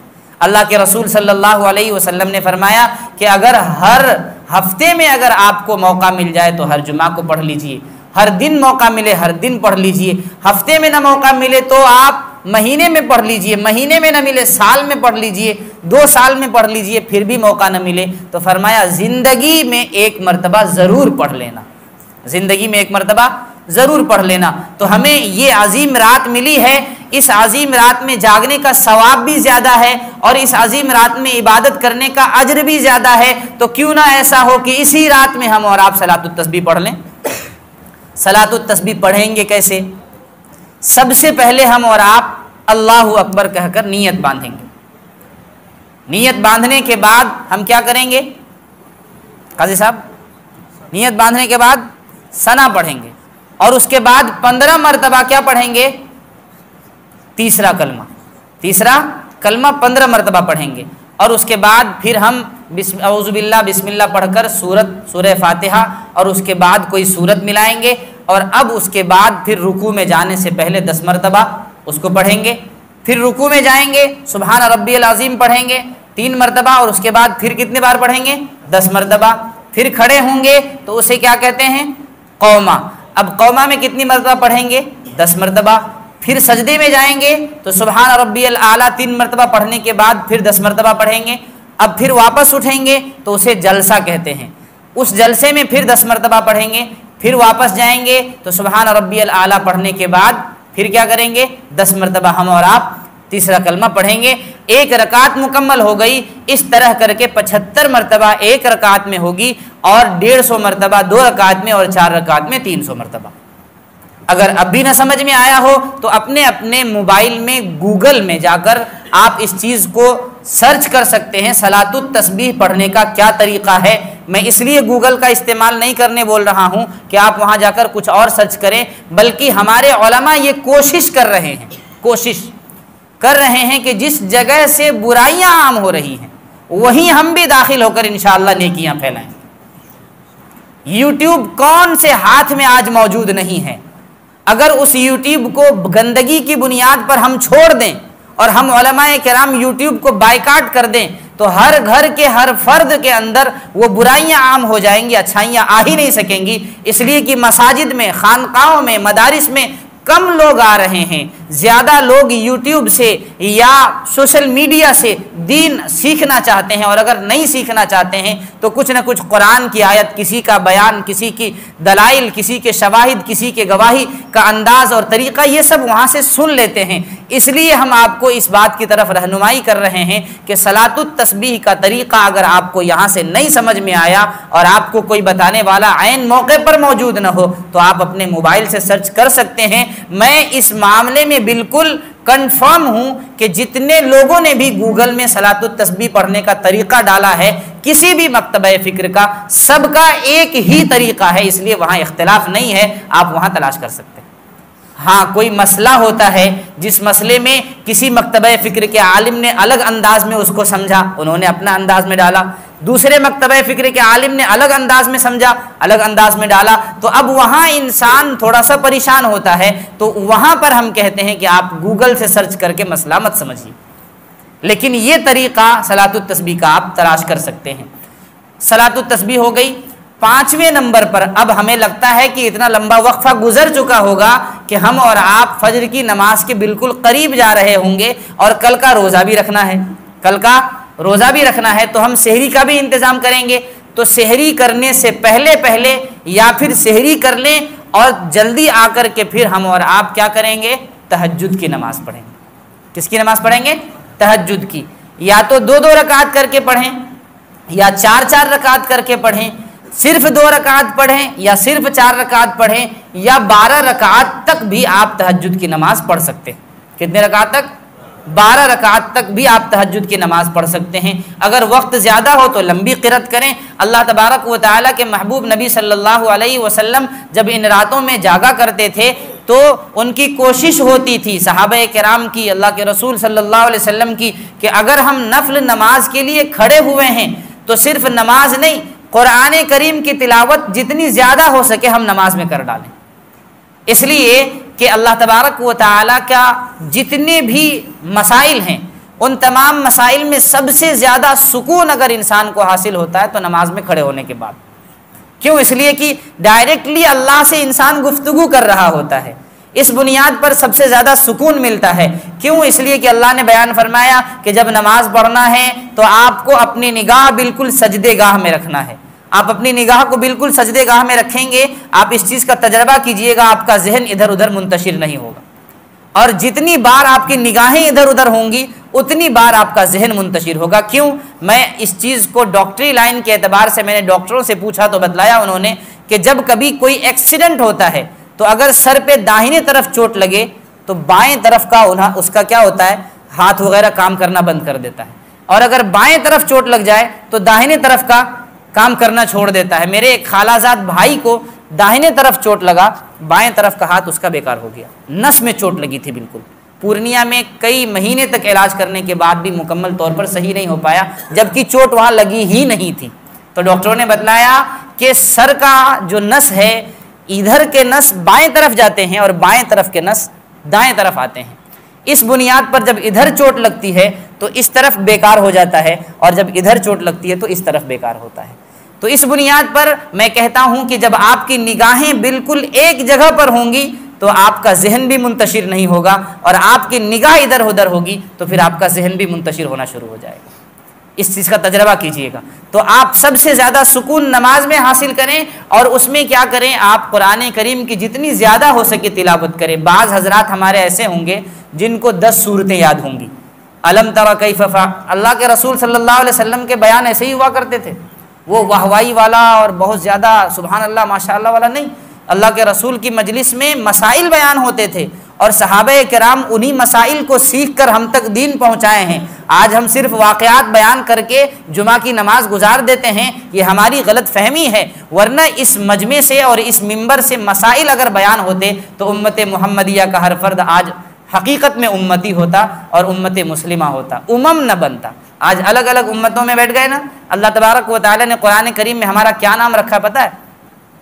اللہ تبارک و تعالیٰ نے ہمارا نام رکھا تھا تو فرمایا ہوا سماکم المسلمین، ہوا سماکم المسلمین۔ سما یسمی تسمیتاً کے معنی آتے ہیں کسی کا نام منتخب کرنا، تو اللہ تبارک و تعالیٰ نے امت محمدیہ کا ایک نام رکھا تھا المسلمین، کہ ہم اور آپ کیا ہیں؟ مسلمان ہیں بس۔ لیکن آج امت مسلمہ کے مختلف فرقوں میں بٹ کر مسلمان بھول گیا اور دوسرے ناموں سے یاد کیے جاتے ہیں۔ ہم دوسرے کو دوسرے نام سے یاد کرتے ہیں، وہ ہم کو کسی نام سے یاد کرتا ہے، فلاں کسی نام سے یاد کرتا ہے، اور ایک دوسرے کو ایسے جہنمی بناتے ہیں کہ جنت لگتا ہے اللہ تبارک و تعالیٰ کافروں کے لیے بنا دیا۔ الایمان بضع و سبعون شعبۃ، اللہ کے رسول نے فرمایا کہ ایمان کے کم از کم 73 فرقے ہوں گے مسلمانوں کے، اور اس میں سے 72 فرقہ ناری ہوگا، ایک فرقہ جنت میں جائے گا۔ اب ہم نہیں کہہ سکتے ہیں کہ ہم جائیں گے، وہ نہیں کہہ سکتے ہیں کہ وہ جائیں گے، کوئی تیسرا فرقہ نہیں کہہ سکتا ہے کہ ہم جائیں گے۔ کون جائے گا؟ اللہ تبارک و تعالیٰ نے فرمایا جو مسلمان بن کر رہے گا وہی جائے گا۔ اب مسلمان ہونے کے لیے کیا ہمیں کسی کی بہت زیادہ عظمت کرنا لازمی ہے ہمارے اوپر؟ ہم مان لو کہ ہمارے ایک استاد محترم ہیں، ہم اس استاد کے آنے پر ان سے ہم نے سلام کیا، کلام کیا، اس کے بعد سائڈ ہو گئے، تو کیا ہم گناہ گار ہو گئے؟ اور ایک آدمی وہ ہے جو اس سے ملاقات کیا، اس کے پاس پیسے ہیں، وہ لے جا کر ناشتہ بھی کروایا، حضرت کے جیب میں کچھ ہدیہ تحفہ بھی دے دیا، تو حضرت اس سے بھلے زیادہ خوش ہوئے ہوں گے، لیکن اللہ تبارک و تعالی ہم سے ناراض نہیں ہوں گے، کیونکہ ہمارے اندر جو وسعت تھی عزت دینے کی ہم نے دے دیا، اب آگے کی وسعت ہمارے اندر نہیں ہے، ہم نے نہیں دیا۔ تو اللہ تبارک و تعالیٰ نے قرآن میں فرمایا لا یکلف اللہ نفسا الا وسعها، کہ امت محمدیہ کے ہر فرد کو اللہ نے اتنے ہی کا مکلف بنایا ہے جتنا کرنے کی اس کے اندر وسعت ہو۔ اسی لیے فرمایا کہ اگر کوئی شخص اچھا ہے تو وہ کھڑے ہو کر نماز پڑھے، لیکن اگر اس کے کمر میں درد ہے تو بیٹھ کر نماز پڑھے، اگر بیٹھنے کی بھی سکت نہیں ہے تو اللہ تعالیٰ نے فرمایا نماز تو معاف نہیں ہوگی، لیٹ کر پڑھ لو اشارہ کر کے۔ جس طرح تمہارے اندر وسعت ہے اسی طرح کا اللہ تبارک و تعالیٰ نے آپ کو مکلف بھی بنایا ہے۔ اسی لیے اللہ کے رسول صلی اللہ علیہ وسلم کے بارے میں صحابہ کرام فرمایا کرتے تھے کہ دین کی ادنا سے ادنا چیز کے مسائل بھی رسول اللہ صلی اللہ علیہ وسلم نے امت محمدیہ کو سمجھایا۔ لوگ مذاق اڑایا کرتے تھے کہ تمہارے نبی کیسے ہیں، پیشاب پاخانہ کے طریقے سمجھاتے ہیں، تو صحابہ کرام گرو محسوس کیا کرتے تھے اور لوگوں کے سامنے کہا کرتے تھے اعلانیہ طور پر کہ ہاں ہمارے محبوب نبی صلی اللہ علیہ وسلم وہ ہیں جو پیدائش کے دن سے لے کر قبر میں اترنے تک اور اس کے بعد حشر میں اور اس کے بعد برزخ میں اور عالم برزخ کے بعد جنت اور دوزخ اور عالم فنا ہونے تک کے سارے طریقے سمجھاتے ہیں۔ یہ اللہ کے رسول صلی اللہ علیہ وسلم کی انفرادی خصوصیت ہے کہ آپ صلی اللہ علیہ وسلم نے امت محمدیہ کو ہر طرح کی باتوں کا مسئلہ بیان کر دیا۔ تو اب ہم اور آپ جب تہجد کی نماز بھی پڑھ لیں گے تو اب ہمیں کیا کرنا ہے، توبہ کے آنسو اللہ تبارک و تعالیٰ کے سامنے بہانا ہے۔ اب رات بالکل آخری ہو رہی ہوگی تو توبہ کے آنسو بہانا ہے۔ کس طرح سے؟ اللہ کے رسول صلی اللہ علیہ وسلم نے بیان فرمایا کہ اللہ تبارک و تعالیٰ کو 2 قطرے سب سے زیادہ محبوب اور پسندیدہ ہیں۔ کتنے قطرے؟ 2 قطرے۔ پہلا قطرہ کہ جب کبھی ایمان کے خلاف لوگ آپ کے سامنے اس طرح سے آ جائیں کہ آپ کو مقابلہ کرنا ناگزیر ہو جائے، ضروری ہو جائے، اور آپ ان کا مقابلہ کرنے لگیں اور ایسے موقع پر آپ کو شہادت نوش کرنا پڑ جائے تو آپ کے جسم سے خون کا جو قطرہ گرے گا اس قطرے کے زمین پر گرنے سے پہلے پہلے اللہ تبارک و تعالیٰ آپ کے تمام گناہوں کو معاف کر کے آپ کو شہید کا درجہ دے دے گا۔ پہلا قطرہ۔ دوسرا قطرہ اللہ تبارک و تعالیٰ نے بیان فرمایا اللہ کے رسول صلی اللہ علیہ وسلم نے کہ جب کوئی بندہ اپنے تمام تر گناہوں کے باوجود شرمندگی کے ساتھ اللہم افتح لی ابواب رحمتک پڑھ کر مسجد میں پہلے داہنا پاؤں داخل کرتا ہے اور اس کے بعد صف میں داخل ہو کر ایک کنارے میں بیٹھ کر اللہ تبارک و تعالیٰ سے اپنے گناہوں کی معافی طلب کرتا ہے اور معافی مانگتے مانگتے زارو قطار رونے لگتا ہے اور روتے روتے اس کے آنکھوں سے جو گرم گرم آنسو کا قطرہ گرتا ہے اس قطرے کے زمین پر گرنے سے پہلے اللہ اس کے گناہوں کو معاف کر دیتا ہے۔ یہ 2 قطرے اللہ تبارک و تعالیٰ کو سب سے زیادہ پسندیدہ ہیں۔ اب بعض لوگ ایسے ہوتے ہیں کہ کتنوں خطرناک ایکسیڈنٹ دیکھ لیں ان کی آنکھوں میں قطرے نہیں آتے۔ بعض کو ایسا بھی میں نے دیکھا کہ بیٹے کا جنازہ رکھا ہوا ہے، واویلا بھی نہیں مچا رہے ہیں لیکن آنکھ میں آنسو کے قطرے بھی نہیں، بس غم کا احساس ہے اسے۔ بعض لوگوں کی فطرت میں یہ چیز داخل ہوتی ہے، یہ برائی نہیں ہے، انسان کی فطرت الگ الگ اللہ تبارک و تعالیٰ نے فرمایا، اور احادیث میں ملتا ہے کہ اگر انسانوں کی فطرت کو ملانے کی کوشش کیا جائے تو پوری دنیا کے لوگوں کو اکٹھا کر کے ایک پلیٹ فارم پر ملانے کی کوشش کیا جائے تو بھی 80% ہوگا، 20% پھر بھی اختلاف رہ جائے گا۔ یہ فطرت ہے انسان کی، اختلاف انسان کے دن کے اندر اللہ تبارک و تعالیٰ نے فطرتاً رکھا ہے۔ تو اس لیے بعض لوگ ایسے ہوں گے کہ رونے کی کوشش کریں گے لیکن رونا نہیں آئے گا، ایسا ممکن ہے۔ اگر رونا نہ آئے تو اللہ تبارک و تعالیٰ کے محبوب نبی نے فرمایا کہ رونے جیسا منہ بنا لیا کر، اور اگر رونا آئے تو پھر اپنے آنسو کے قطرے کو زمین تک ضرور گرنے دینا تاکہ وہ زمین جہاں پر آپ کے آنسو کا ایک قطرہ گرا وہ کل قیامت کے دن اللہ تبارک و تعالیٰ کے سامنے گواہی دے سکے کہ ہاں اے اللہ اس بندے نے اپنے گناہوں کی معافی طلب کرتے ہوئے اپنے آنسو کا قطرہ بہایا تھا اور ہم نے اپنی آغوش میں اس قطرے کو بسایا ہوا ہے، آپ اس بندے کی مغفرت فرما دیں۔ یہ ہو گئے اعمال رات بھر کے۔ اب دوسرے دن کا عمل، اب فجر کی نماز ہم پڑھ لیں گے، دوسرے دن کا عمل کیا ہے؟ روزہ رکھنا۔ اس روزے کے بارے میں بس یہی حدیث ہے جس میں اللہ کے رسول نے فرمایا اذا کانت لیلۃ النصف من شعبان فقوموا لیلھا وصوموا نہارھا، کہ جب شعبان کی 15ویں شب آ جائے تو رات میں عبادت کر لیجئے اور اس کے بعد دن میں کیا کرنا ہے؟ روزہ رکھنا ہے۔ یہ روزہ بھی فرض واجب نہیں ہے بلکہ مستحب ہے۔ رکھیں گے تو ثواب ملے گا، نہیں رکھیں گے تو گناہ نہیں ملے گا۔ بعض حضرات کام کرنے والے لوگ ہیں، وہ ان روزوں کو نہ رکھیں، کوئی دقت کی بات نہیں ہے، لیکن رمضان کا روزہ اگر آپ نے چھوڑ دیا اور اس کی وجہ یہ روزہ بن گیا، یا شعبان کے مہینے کے روزے آپ کے رمضان کے روزے چھوٹنے کا سبب بن گیا، تو آپ تو بیکار میں گئے۔ اس بنیاد پر کہ ان روزوں کی بدولت اللہ کے رسول کی ایک حدیث میں آتا ہے کہ شعبان میں خوب روزے رکھو، اور خود اللہ کے رسول صلی اللہ علیہ وسلم نے، حضرت عائشہ صدیقہ فرماتی ہیں کہ سب سے زیادہ رمضان کے بعد اگر رسول اللہ روزہ رکھا کرتے تھے تو شعبان کے مہینے میں روزہ رکھا کرتے تھے، لیکن ایک حدیث میں اللہ کے رسول نے اس مہینے کے 15 تاریخ کے بعد روزہ رکھنے سے منع فرمایا۔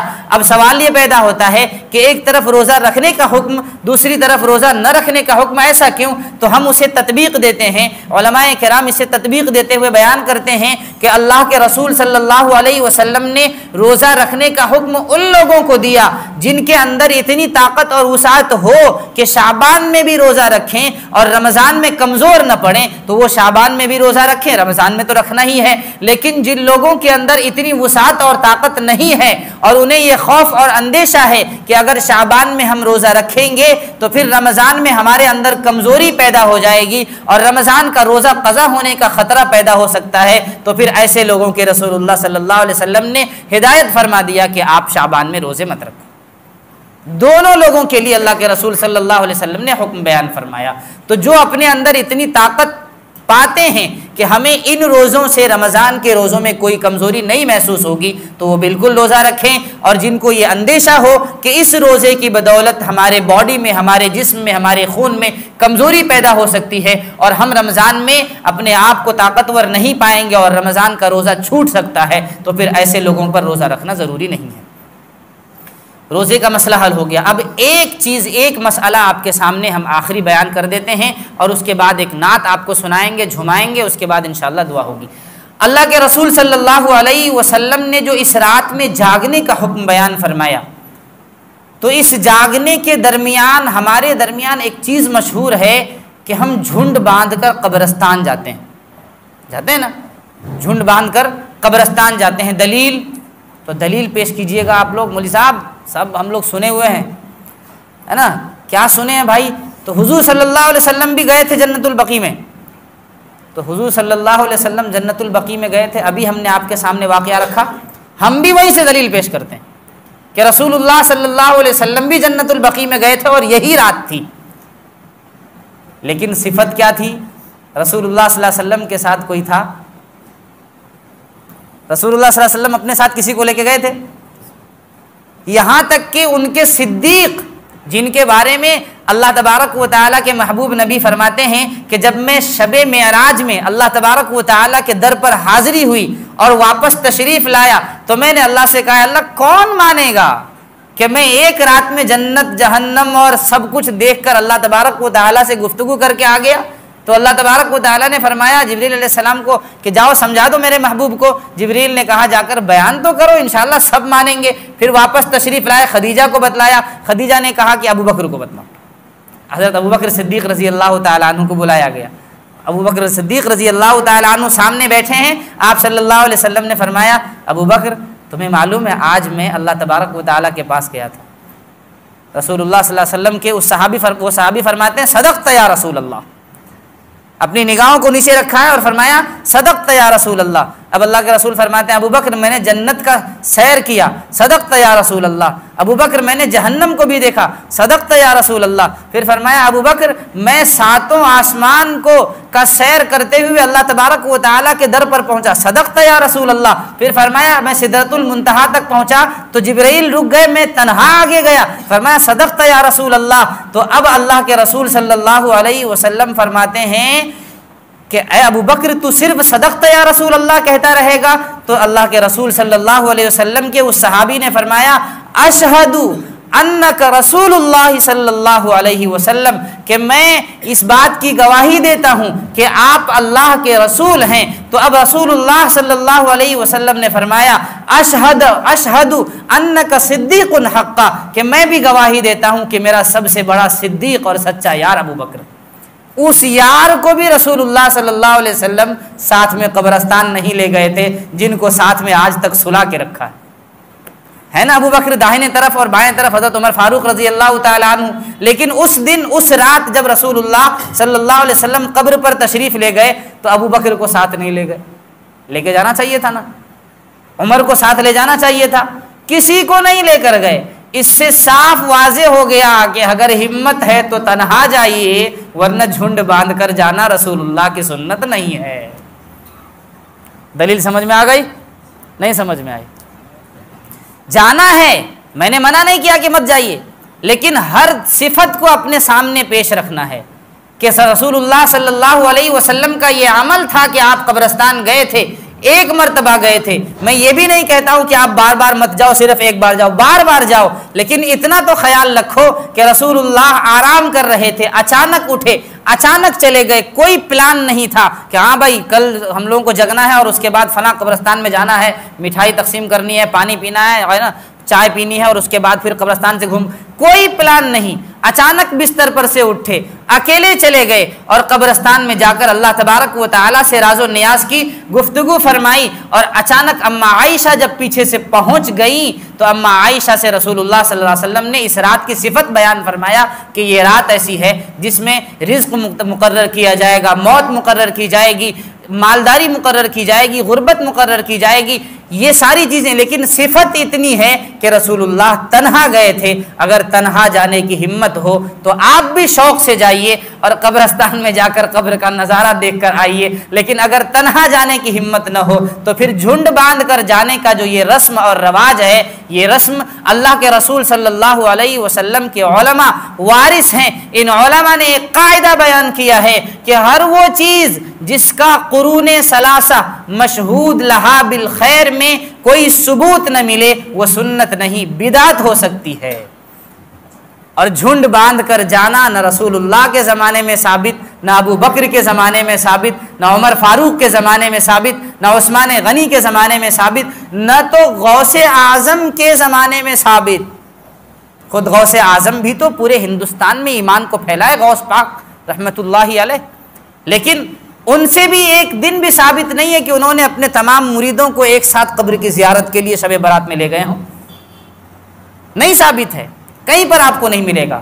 اس لیے یاد رکھیں کہ ہم جھنڈ باندھ کر جائیں گے تو سنت نہیں ادا ہوگی, بدعت ادا ہوگی. تنہا جائیں گے تو سنت ادا ہوگی اور دل میں خوف بھی پیدا ہوگا.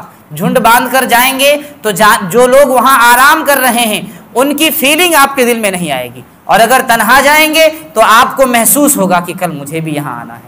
دوستوں میں رہیں گے تو آپ ایک دوسرے کی باتوں میں لگے رہیں گے, جس مقصد سے آپ گئے ہیں اس سے ہٹ جائیں گے. لیکن تنہا جائیں گے تو آپ کا ذہن یکسو ہوگا کہ کل ہمارے ساتھ یہ نوجوان کھیلتا تھا, آج یہاں آرام کر رہا ہے. کل ابا جان ہمارے ساتھ بیڈ پر بیٹھے ہوئے ہوتے تھے, ہم چائے لے جا کر دیتے تھے, آج ابا جان یہاں بیٹھے ہیں. کل امی جان کو کہتے تھے امی جان بہترین کھانا بنائیے گا سنڈے میں, آج امی جان یہاں آرام کر رہی ہیں. کل کو ہمیں بھی یہاں آنا ہے. اس چیز کا احساس آپ کو تب ہوگا جب آپ تنہا جائیں گے. میں اس سے پہلے نوادہ میں نرہٹ گاؤں ایک نام ہے, ایک نام کا گاؤں ہے, اس نرہٹ میں باضابطہ شب براعت میں بیان کرتا تھا 1 گھنٹہ عشاء کے بعد, اور سب نوجوانوں کو نمازوں میں لگا دیتا تھا, اور اس کے بعد میں تنہا قبرستان جاتا تھا. لیکن پھر بھی نوجوانوں سے بچ نہیں پاتا تھا, اور نوجوان دیکھ لیتے تھے تو پوچھتے تھے کہ امام صاحب اکیلے کیسے قبرستان چلے جاتے. میں نے کہا اگر جانا ہو تو اکیلے ہی جانا پڑے گا, یہی رسول اللہ کی سنت ہے. نہیں جانا ہے تو مت جائے. آج بھی وہاں کے نوجوان فون کرتے ہیں اور پوچھتے ہیں کہ مفتی صاحب کیا اکیلے اگر ہمت نہ کر پائیں تو 2 آدمی چلے جائیں. تو میں بولتا ہوں کہ 2 آدمی جائیے, قبرستان کے گیٹ پر 1 آدمی کھڑے رہیے, 1 آدمی اکیلے قبرستان کے اندر داخل ہوئیے. اکٹھے سارے لوگ قبرستان میں مت داخل ہو جائیے, ورنہ قبرستان والوں کو سلام کرنے تک بھول جاتے ہیں ہم جب جھنڈ میں جاتے ہیں. تو السلام علیکم یا اہل القبور یہ بھی نہیں پڑھنا چاہتے ہیں, جب جھنڈ میں جاتے ہیں بھول جاتے ہیں, واپس آنے کے بعد یاد آتا ہے یا اللہ ہم نے تو سلام بھی نہیں کیا. تو ان چیزوں کو اگر فیل کرنا ہے اور موت کو یاد کرنا ہے تو تنہا جا کر دیکھیے, جھنڈ میں جائیے گا کبھی محسوس نہیں ہوگا. اللہ تبارک و تعالی ہمیں اور آپ کو ان باتوں پر عمل کرنے کی توفیق عطا فرمائے. اب میں آپ کے سامنے ایک نظم پیش کروں گا اور آپ حضرات کو اس نظم میں صرف ہمارے ساتھ میں کیا پڑھنا ہے, میرے دل میں بسا ہے پیار مدینے والے کا, تو بس مدینے والے میں آپ حضرات میرا ساتھ دیجیے گا. دیں گے انشاءاللہ. میرے دل میں بسا ہے پیار مدینے والے کا، میرے دل میں بسا ہے پیار مدینے والے کا، مدینے والے کا، مدینے والے کا۔ واللیل ان کی زلفیں والشمس ان کا چہرہ، واللیل ان کی زلفیں والشمس ان کا چہرہ، انہیں رب نے بنایا ایسا نہیں کوئی ان کے جیسا، انہیں رب نے بنایا ایسا نہیں کوئی ان کے جیسا، نہیں کوئی جواب مثال مدینے والے کا، مدینے والے کا۔ میرے دل میں بسا ہے پیار مدینے والے کا۔ شب معراج کا واقعہ میں آپ کے سامنے پیش کرتا ہوں کہ معراج کی شب اقصیٰ میں جب سارے نبی ہیں آئے، معراج کی شب اقصیٰ میں جب سارے نبی ہیں آئے، نبیوں کی امامت کرنے، نبیوں کے نبی ہیں آئے، نبیوں کی امامت کرنے، نبیوں کے نبی ہیں آئے، اعلیٰ ہے سب سے مقام مدینے والے کا، مدینے والے کا، اعلیٰ ہے سب سے مقام مدینے والے کا، مدینے والے کا۔ جو لوگ اسلام کے دشمن ہیں ان کے بارے میں شاعر کیا کہتا ہے کہ ان کے درمیان دین کو کیسے عام کرنا ہے، یہ سنیں۔ اسلام کے جو دشمن ہیں اللہ سے ہیں جو غافل، اسلام کے جو دشمن ہیں اللہ سے ہیں جو غافل، ہو جائے گھروں میں ان کے بھی کلمہ ایمان داخل، ہو جائے گھروں میں ان کے بھی کلمہ ایمان داخل، پہنچاؤ انہیں پیغام مدینے والے کا، مدینے والے کا، پہنچاؤ انہیں پیغام مدینے والے کا، مدینے والے کا۔ اور اخیر میں حضرت عمر فاروق رضی اللہ تعالیٰ عنہ کی کیفیت کہ تلوار جو ننگی لے کے دربار نبی میں آئے، تلوار جو ننگی لے کے دربار نبی میں آئے، تو سن کے ان کی باتیں ان کا ہی وہ ہو جائے، کتنا ہے شیریں کلام مدینے والے کا، مدینے والے کا۔ میرے دل میں بسا ہے پیار مدینے والے کا، مدینے والے کا، مدینے والے کا۔ تھکے تو نہیں آپ لوگ؟ کہیں پتہ لگا میرے بیان سے تھک گئے اور پریشان ہو گئے۔ اللہ آپ سب کو جزائے خیر۔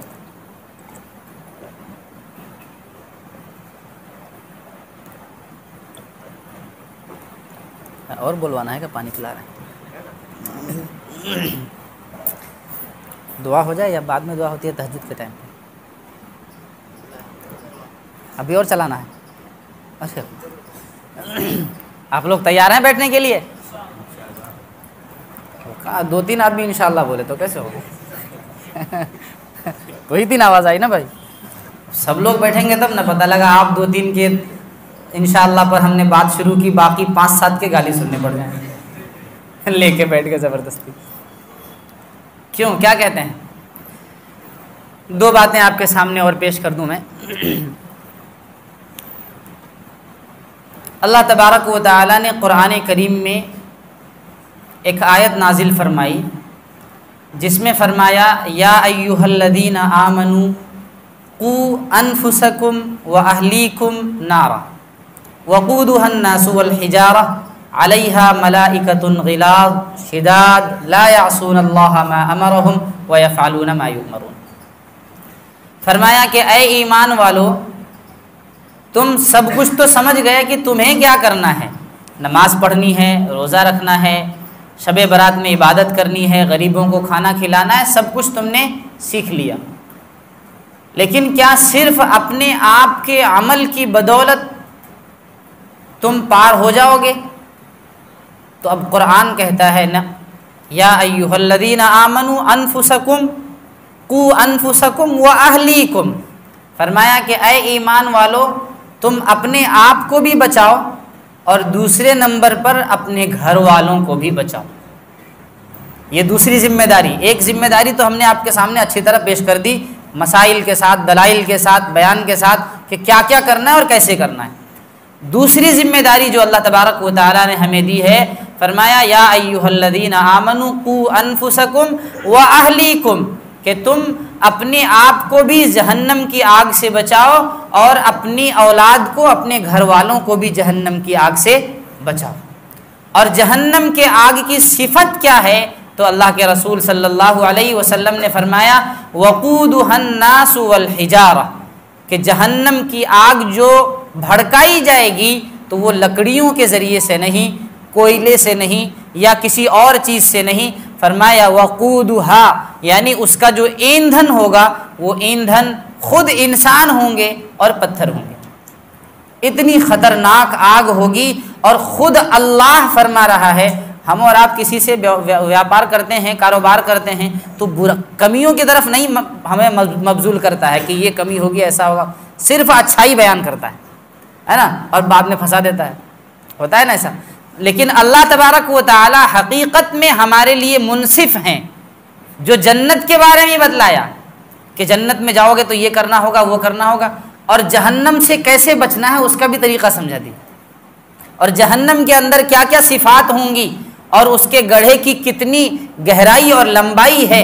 جب اللہ کے رسول صلی اللہ علیہ وسلم صحابہ کے ساتھ بیٹھے تھے، دیکھیے انشاءاللہ آپ نے کہا اور سب چلے جا رہے ہیں، یہ دقت ہو گئی نا۔ جلدی آ جائیے بھائی، کھانا وانا کھا کر کے انشاءاللہ، اور پھر سب لوگ عبادت میں مشغول ہوں گے۔ تو وقودها الناس والحجارہ، فرمایا کہ اس کا ایندھن کیا ہوگا؟ خود لوگ ہوں گے اور پتھر ہوں گے، اور اس میں بیٹھے ہوئے کون لوگ ہوں گے؟ علیہا ملائکۃ غلاظ، پہرے دار، سخت مضبوط فرشتے بیٹھے ہوئے ہوں گے۔ علیہا ملائکۃ غلاظ، پھر غلاظ سے بھی کام نہیں چلا تو غلاظ کا مطلب تھوڑا باڈی بلڈر ہوں گے اچھے، اور شداد، سخت بھی ہوں گے، اتنے سخت کہ اگر فرشتے سے کہیں کہ تھوڑا اللہ سے ملنے تو وہاں معافی تلافی کر لیں گے تو وہاں بھی جانے کی اجازت وہ نہیں دے گا، اتنے سخت ہوں گے۔ ملائکۃ غلاظ شداد لا یعصون اللہ ما امرہم ویفعلون ما یؤمرون، وہ ایسے فرشتے ہوں گے جو اللہ تبارک و تعالیٰ کی کسی بھی حکم میں نافرمانی نہیں کرتے ہیں، ویفعلون ما یؤمرون، اور وہی کرتے ہیں جس کا انہیں اللہ تبارک و تعالیٰ کی طرف سے حکم ملا ہے۔ ایسے جہنم کی آگ سے بچانے کا اللہ تبارک و تعالیٰ نے ہمیں حکم دیا۔ اب ہم اپنی اولاد کو کیسے بچائیں گے؟ اس کے لیے سب سے پہلی بات جو لازمی اور ضروری ہے وہ یہ ہے کہ ہم اپنی اولاد کی تربیت میں شرمندگی محسوس کرنا چھوڑ دیں۔ اپنی اولاد کی تربیت میں شرمندگی محسوس کرنا چھوڑ دیں۔ ہم گشت میں جاتے ہیں نا تو اچھے اچھے لوگوں کے سامنے جا کر کے گفتگو کر لیتے ہیں، لیکن اپنے بیٹے کو سمجھانے کے وقت ہمیں شرم محسوس ہوتی ہے۔ کبھی اپنی بیوی سے بولتے ہیں تھوڑا تم سمجھا دینا، کبھی اپنے بھائی سے بولتے ہیں بھتیجے کو تھوڑا سمجھا دینا، کبھی گاؤں کے امام صاحب کو بولتے ہیں تم جا کر کے سمجھا دینا۔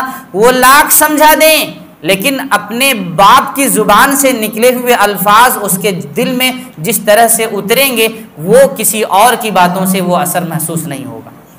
تو سب سے پہلی چیز اپنی اولاد کی تربیت میں ہمیں شرمندگی کا احساس ختم کر دینا ہوگا۔ آپ سوچیں کہ اللہ کے رسول صلی اللہ علیہ وسلم جب نماز پڑھنے کے لیے آتے تھے تو ایک طرف حسن کو اور ایک طرف حسین کو اپنے گود میں لے کر آتے تھے، جبکہ ان کو معلوم تھا کہ یہ دونوں بچے جائیں گے تو نماز میں کبھی پیٹھ پر چلے جائیں گے، سجدے میں جاؤں گا تو کبھی درمیان سے گزر جائیں گے، کبھی مجھے اپنا گھوڑا بنا لیں گے، اور ان سب چیزوں کے جاننے کے باوجود رسول اللہ صلی اللہ علیہ وسلم حضرات حسنین کو اپنے ساتھ نمازوں میں لایا کرتے تھے اور فرمایا کرتے تھے کہ یہی ہیں جو آگے چل کر اسلام کے شہسوار بنیں گے۔ آج ہم اور آپ جمعہ کے دن اگر بچے مسجد میں آ کر تھوڑی شیطانی اور شرارت کر لیتے ہیں تو اتنا زور سے ڈانٹ دیتے ہیں کہ بعض بچوں کا دل ٹوٹ جاتا ہے، اور جب اپنی ماں سے جا کر بتلاتا ہے نا تو اس کی ماں بچوں کو جمعہ کے دن آنے سے روک دیتی ہے کہ تمہیں ڈانٹ دیا جاتا ہے، مار دیا جاتا ہے تو مت جاؤ۔ تو یہ تربیت کا حصہ نہیں ہے۔ اللہ کے رسول صلی اللہ علیہ وسلم کے سامنے ایک بدو دیہاتی آئے اور آنے کے بعد مسجد میں کھڑے ہو کر پیشاب کرنا شروع کر دیا۔ اگر چاہتے تو رسول اللہ صلی اللہ علیہ وسلم چونکہ محسوس ہو چکا تھا کہ یہ بندہ کیا کرنے جا رہا ہے، اگر چاہتے تو رسول اللہ صلی اللہ علیہ وسلم ایک اشارے میں اسے روک سکتے تھے، لیکن رسول اللہ صلی اللہ علیہ وسلم کو صحابہ کرام نے اشارہ کیا، اس کے باوجود بھی رسول اللہ صلی اللہ علیہ وسلم نے فرمایا کہ خاموشی کے ساتھ اسے اپنی حاجت پوری کر لینے دو۔ جب حاجت پوری کر لی تو پھر اسے بلایا اور پیار سے سمجھایا، اور سمجھانے کے بعد صحابہ کرام سے فرمایا کہ جا کر اس جگہ پر پانی بہا کر اس کی صفائی کر دو۔ یہ ہے تربیت کا انداز۔ اس کی دل شکنی بھی نہیں ہوئی، مسجد صفائی بھی ہو گئی، اور اس کے بعد اس کی تربیت ایسی ہوئی کہ دوبارہ اس کی زندگی میں کوئی واقعہ ایسا ملتا ہی نہیں ہے جہاں پر کبھی اس نے مسجد کی بے ادبی بھی کی ہو۔ کبھی زندگی میں دوبارہ ایسا اس کی کوئی حرکت ہی نہیں ملی، وہی ایک حرکت پہلی تھی اور وہی آخری تھی۔ تو یہ تربیت کرنے کا انداز ہونا چاہیے۔ وہیں پر اگر ہم کہتے ہیں اچھا ٹھیک ہے کوئی بات نہیں جائیے، مسجد کی صفائی بھی کروا دیا ہم نے اور اس کی تربیت کی ہی نہیں، وہ چلا گیا، یہ بھی غلط۔ پکڑ بھی کرنا ہے لیکن پکڑ کرنے کا انداز محبت والا اپنانا ہے۔ تو انشاءاللہ ہم اور آپ اپنی اولاد کے لیے شرمندگی ختم کر کے ان کی تربیت کریں گے۔ دیکھیں اسکول میں پڑھانا لازمی ہے، ضروری ہے۔ اگر کہیں پر فرمایا کہ خیرکم من تعلم القرآن وعلمہ، کہ جو قرآن پڑھتا ہے وہ سب سے بہتر ہے، اس کا مطلب یہ ہوا کہ تھوڑا بہتر بھی کچھ ہے۔ قرآن پڑھنا اور پڑھانا سب سے بہتر، تو اس کا مطلب ہے اس سے پہلے بھی کچھ ہے، تو وہ یہی ہے۔ انجینئر بنائیے، ڈاکٹر بنائیے، اسکول میں پڑھائیے، سب کچھ کرائیے، یہ سب بہتر ہے، لیکن سب سے بہتر قرآن کریم کی تعلیم ہے۔ اس لیے کہ اللہ تبارک و تعالی نے قل هل يستوي الذين يعلمون والذين لا يعلمون کے تحت کہیں پر یہ نہیں بیان فرمایا کہ یہاں علم سے مراد صرف علم دین ہے، علم دنیا نہیں ہے، ہرگز نہیں۔ آپ علم ریاضی بھی سکھلائیے، علم طب بھی سکھلائیے اور علم نجوم بھی سکھلائیے، سارے علوم کا ماہر اپنی اولاد کو بنائیے، لیکن سب سے پہلے اسے دیندار بنائیے۔ یہ میرا نہیں بلکہ امت مسلمہ کا جو اسٹیج ہے، خواہ وہ بریلوی شریف ہو، خواہ وہ دیوبند سہارنپور کا علاقہ ہو، مظاہر العلوم ہو، یا اشرف العلوم ہو، یا دارالعلوم ندوۃ العلماء ہو، یا ترکیشور ہو، یا گجرات کے تمام مدارس، ہر پلیٹ فارم سے اس بات کو عام کیا جا رہا ہے کہ سب کچھ اپنی جگہ پر، لیکن بچوں کو دیندار بنانا سب سے پہلی ہماری ذمہ داری ہے۔ کیوں؟ اس لیے کہ اگر بچوں کے اس سیاہ پلیٹ پر، اس سیاہ بلیک بورڈ پر ہم اور آپ کچھ اگر نہیں لکھیں گے دین کی بدولت، تو پھر وہ بچہ دنیا لکھ کر جائے گا اور ہمیشہ دنیا کی طرف مائل ہوگا، پیسے دیکھے گا، دولت دیکھے گا، عریانیت دیکھے گا، دینداری نہیں دیکھے گا۔ اور اللہ تبارک و تعالی پھر جو حکم ہمیں دی ہیں یا ایھا الذین آمنوا قوا انفسکم واہلیکم، تو ہم اپنے بچوں کو چونکہ نہیں بچا پائے، اس بنیاد پر اللہ تبارک و تعالی کے سوال کا جواب دینا ہمارے لیے بھاری پڑ جائے گا۔ تو اس لیے لا الہ الا اللہ محمد الرسول اللہ کا درس دینا ہے، اور سب سے پہلے بچے کو کلمہ سکھانا ہے، شہادت نبوت سکھانا ہے، اور اس کے بعد اس کو دینداری کے اعتبار سے، دنیا داری کے اعتبار سے، دونوں اعتبار سے مضبوطی کی طرف لے جانا ہے۔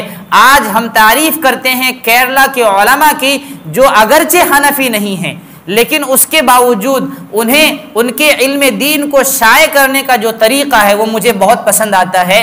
وہ اپنے بچوں کو دن کے 10 بجے تک علم دین سکھلاتے ہیں، مدرسوں میں بھی باضابطہ طور پر قرآن کی تعلیم دیتے ہیں، اور اس کے بعد پھر 3 بجے تک کا ان کا اسکول کا نظام چلتا ہے۔ بچہ وہاں کمپیوٹر بھی سیکھتا ہے، انگریزی بھی سیکھتا ہے، اور اپنی زبان بھی سیکھتا ہے کیرلا کی۔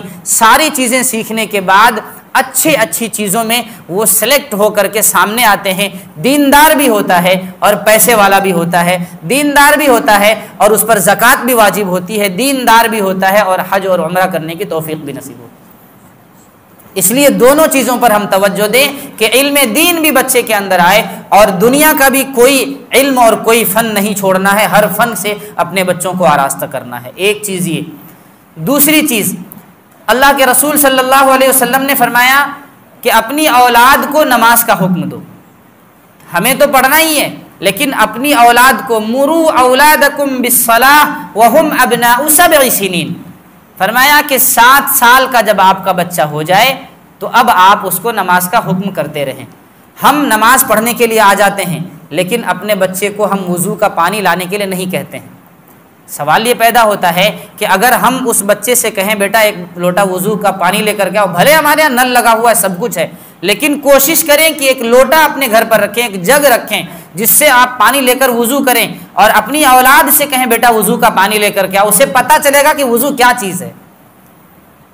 آپ ان کو عادت ڈلوائیں کہ پہلے وہ ہم کو وضو کرائے, پھر کسی دن اپنے ساتھ بیٹھائیں, بیٹا تم بھی ساتھ میں بیٹھو اور سیکھو وضو کس طرح سے کیا جاتا ہے. اور پھر کچھ دن گزر جائیں, جب وضو کا طریقہ سیکھ جائے تو اب اسے کہیں بیٹا چلو نماز کے لیے. میں نے مانا کہ 5 وقت وہ نہیں آئے گا, 1 وقت تو آئے گا, لیکن یہ 1 وقت آنا ہی اس کے لیے ذریعہ بن جائے گا. جب آپ بڑھاپے کو پہنچیں گے اور وہ جوانی کو پہنچیں گے تو پھر وہ اپنی اولاد کو نماز کی تلقین کرتا نظر آئے گا انشاءاللہ. ایک بادشاہ تھا, وہ بہت بدکار بادشاہ تھا اور مسجد کی دیوار سے لگا ہوا ان کا اپنا مکان تھا اور ہمیشہ بدکاری میں مشغول رہا کرتا تھا. دن کا 24 گھنٹے کا کوئی وقت ایسا نہیں گزرتا تھا جس وقت وہ پاک رہتا ہو, ہمیشہ ناپاکی کی حالت میں رہتا تھا. کسی دن امام صاحب کو غصہ آیا تو سوچا چلو پیار محبت سے چلتا ہوں ان کے گھر پہ, بھلے میری بدنامی ہو جائے لیکن میں سمجھا کے آؤں گا آج ان کو. گئے سمجھانے کے لیے تو اس نے ایک عذر پیش کیا کہ امام صاحب میں ہمیشہ ناپاک رہتا ہوں اور ناپاکی کی حالت میں مسجد نہیں آ سکتا ہوں. تو امام صاحب نے کہا تم ناپاک ہی مسجد میں آؤ. کیا کہا امام صاحب نے؟ تم ناپاکی کی حالت میں ہی مسجد آؤ, تمہارے لیے جگہ مقرر کروں گا, تو اسی جگہ پر نماز پڑھ کر کے واپس آ جانا. اب اس بادشاہ نے ان عورتوں سے جو ان کے حواریین تھی, ان کے ساتھ رہا کرتی تھی, ان سے کہا کہ آج مجھے بہترین کپڑے وغیرہ پہنا دو, میں نماز کے لیے جا رہا ہوں. تو ان عورتوں نے کہا اس کو کہ نماز کے لیے زندگی میں پہلی بار جا رہے ہو, وہ بھی بغیر غسل کے جائیے, پہلے غسل کر کے آئیے. پھر اب دیکھیے امام صاحب کا ناپاکی کی حالت میں آنے کا حکم دے دینا, اب دیکھیے ان کی ہدایت کیسے پھیل رہی ہے. امام صاحب تو بول کے آ گئے کہ ناپاکی کی حالت میں آؤ, اب ہدایت کا کام اللہ نے دوسروں سے لینا شروع کر دیا. اب وہ عورتیں جن کی بنیاد پر وہ اینی ٹائم ناپاک ہوا کرتا تھا, وہ عورتیں خود اسے ہدایت کر رہی ہیں کہ تم غسل کرو, پاکیزہ ہو جاؤ, اس کے بعد کپڑے پہنو, پھر مسجد جانا. اور اس کے بعد وہ بندہ جب مسجد آیا اور آنے کے بعد نمازیں پڑھا تو اللہ تبارک و تعالیٰ نے اس 1 وقت کی نماز کی بدولت ہمیشہ کے لیے نمازی بنا دیا اسے. اسی بنیاد پر ہم کہتے ہیں کہ اولاد کو مسجد میں آ جائے, بدماشی کرے, شرارت, خباثت نہ کرے بس. مولانا اشرف علی تھانوی رحمۃ اللہ علیہ فرمایا کرتے تھے کہ بچہ اگر شرارت کرے تو شوق سے بیٹھ کے دیکھو اور اس کی شرارت کو سراہو کہ ہاں میرا بچہ شرارت کر رہا ہے. اگر خباثت کرتا ہے, کسی کا کوئی سامان لیا توڑ دیا اس کو, کسی کو گالی دے دیا, کوئی آدمی جا رہا ہے اس کے گاڑی کے نیچے اس کے گاڑی کو پنچر کر دیا, اس طرح کی اگر حرکت کر رہا ہے تو یہ خباثت ہے. اس خباثت پہ اسے ڈانٹو, جھڑکو. لیکن اگر شرارت کر رہا ہے, آپ نے اسے لا کر کھلونا دیا, اس سے کھیل رہا ہے, کھیلنے دیجیے. بھلے گھر پہ مہمان بیٹھے ہوئے ہیں, مہمان برا مانیں گے تو اس کا دل چھوٹا ہے. بچے اگر شرارت نہیں کریں گے تو کون شرارت کرے گا. میں بھی اپنے بچپنے میں بہت شریر تھا, میرے والد صاحب بہت پریشان نہ کرتے تھے, لیکن الحمدللہ آج آپ لوگوں کے سامنے بیٹھا ہوں آپ لوگوں کی دعاؤں کی بدولت. تو اس لیے بچوں کی شرارت کو آپ سراہیے اور شرارت پر ان کو بالکل ڈانٹیے مت, جھاڑیے مت, ان کو ماریے مت, خباثت پر ڈانٹیے. تو حضرت مولانا اشرف علی تھانوی رحمۃ اللہ علیہ نے کبھی ایک مرتبہ دعوت ولیمہ میں تشریف لے گئے تو دیکھا کچھ بچے بیٹھ کے شرارت کر رہے ہیں, تو کچھ لوگ آئے, بوڑھے لوگ, اور ان کو ڈانٹنا شروع کر دیے. مولانا اشرف علی تھانوی رحمۃ اللہ علیہ نے ان سب کو بلایا اور اپنے پاس بٹھایا اور کہا یہاں بیٹھ کے تماشا دیکھ. اب وہ کیا کر رہے تھے, وہ ایک دوسرے کی انگلیوں میں انگلیاں داخل کر رہے ہیں اور اس کے بعد دیکھ رہے ہیں کہ کس کی انگلی زیادہ مضبوط ہے. تو کون سی غلطی ہے, کر رہا ہے, کرنے دو, کھیلنے دو, اچھی بات ہے. اب وہ پنجہ لڑا رہے ہیں تو لڑانے تو کیا دقت کی بات ہے، اپنی باڈی کو اپنے اندر کانفیڈنٹ پیدا کر رہا ہے کہ میں زیادہ مضبوط ہوں، وہ زیادہ مضبوط ہے، اس طرح کی شرارت اگر کر رہا ہے تو کرنے دیں۔ مولانا اشرف علی تھانوی نے ان لوگوں کو ڈانٹنے سے منع کیا اور اپنے ساتھ بیٹھ کر کہا کہ تم بھی تماشا دیکھو ان کی شرارت کا۔ اس لیے بچوں کی شرارت پر ناراض نہیں ہونا چاہیے۔ بعض لوگوں نے یہاں تک لکھا ہے کہ بچے شریر ہوتے ہیں تو ذہین بھی ہوتے ہیں۔ اگر بچوں کے ذہن میں مختلف قسم کی شرارتیں آتی ہیں تو اب آپ اگر پیار سے اس کو تعلیم کی طرف گامزن کرنا چاہیے گا اور شرارت کی عادت دھیرے دھیرے چھڑائیے گا تو بہت اچھا بیٹا آپ کا سامنے بن کر آئے گا اور اچھی تعلیم سے آراستہ ہوگا انشاءاللہ۔ تو یہ دو چیزوں کا ہم خیال کریں، ایک اپنی اولاد کی تربیت کا خیال کریں، دوسرے اپنی اولاد کو نمازی بنانے کا خیال کریں، اس لیے کہ جتنے نمازی کم ہوتے جائیں گے اتنے ہی زیادہ ہماری مسجدیں غیر محفوظ ہوتی چلی جائیں گی۔ مسجدوں کی اگر حفاظت چاہتے ہیں تو مسجدوں کو آباد کرنے کی کوشش کرنی ہوگی۔ اللہ تعالی ہمیں اور آپ کو ان باتوں پر عمل کی توفیق عطا فرمائے۔ وآخر دعوانا ان الحمدللہ رب العالمین۔ درود شریف پڑھ لیں۔ اللہم صلی علی محمد وعلی آل محمد کما صلیت علی ابراہیم وعلی آل ابراہیم انک حمید مجید۔ اللہم بارک علی محمد وعلی آل محمد کما بارکت علی ابراہیم وعلى آل إبراهيم إنك حميد مجيد۔ اللهم ربنا ظلمنا أنفسنا وإن لم تغفر لنا وترحمنا لنكونن من الخاسرين۔ لا إله إلا أنت سبحانك إني كنت من الظالمين۔ اللهم اكفنا بحلالك عن حرامك وأغننا بفضلك عمن سواك۔ اللهم إنا نسألك الجنة ونعوذ بك من النار۔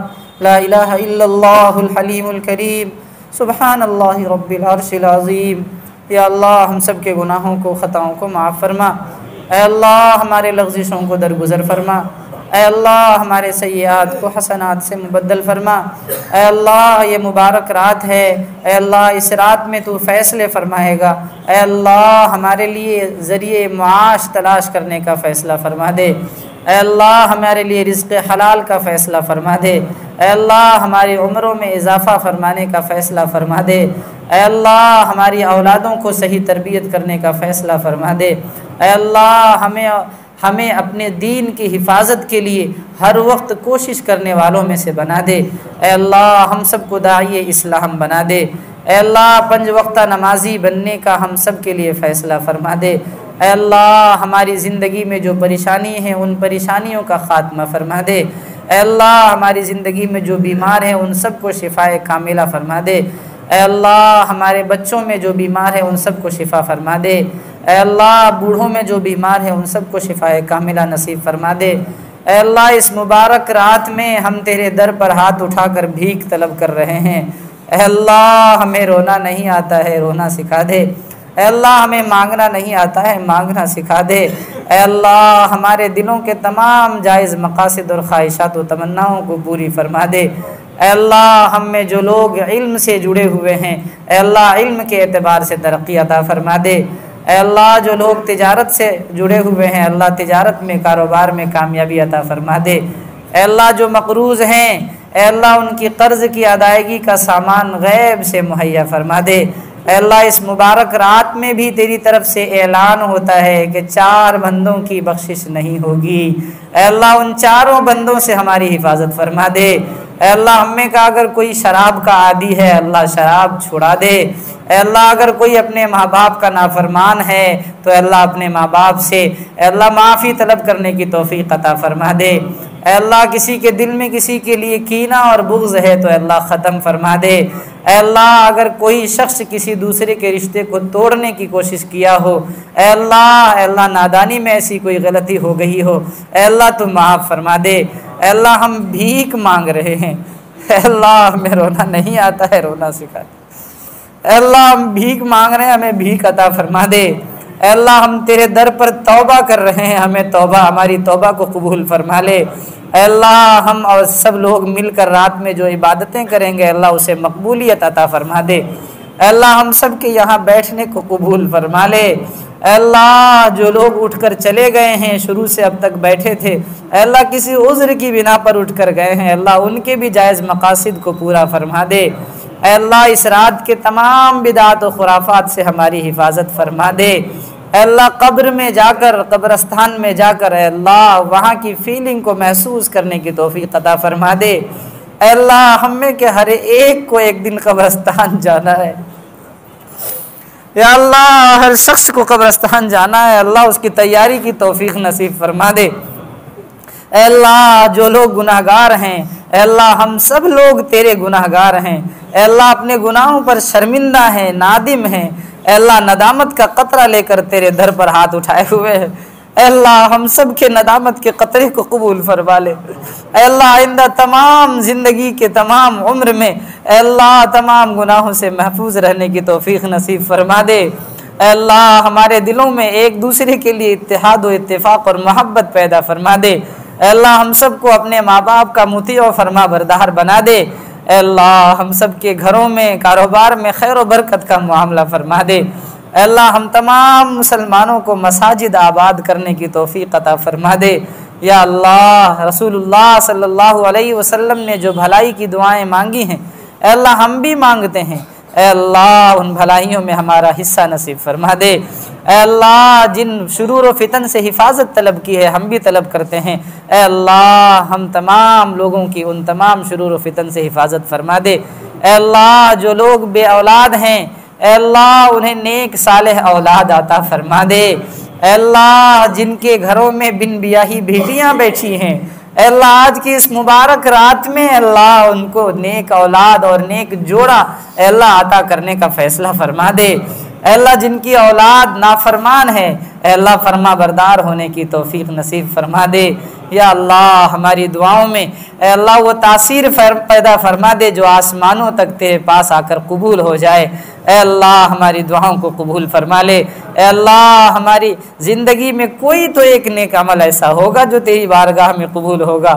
اے اللہ اللہ کے رسول نے اپنی نیکیوں کا واسطہ دے کر تجھ سے دعائیں قبول کروائی ہیں، اے اللہ ہم بھی اپنی زندگی کے ان نیکیوں کا واسطہ دیتے ہیں، اے اللہ تیرے سب سے محبوب نبی کا واسطہ دیتے ہیں، اے اللہ امت کے تمام قطب ابدال لوگوں کا واسطہ دیتے ہیں، اے اللہ ان سب لوگوں کے اے اللہ انبیاء کے صدقے طفیل ہماری دعاؤں کو قبول فرما لے۔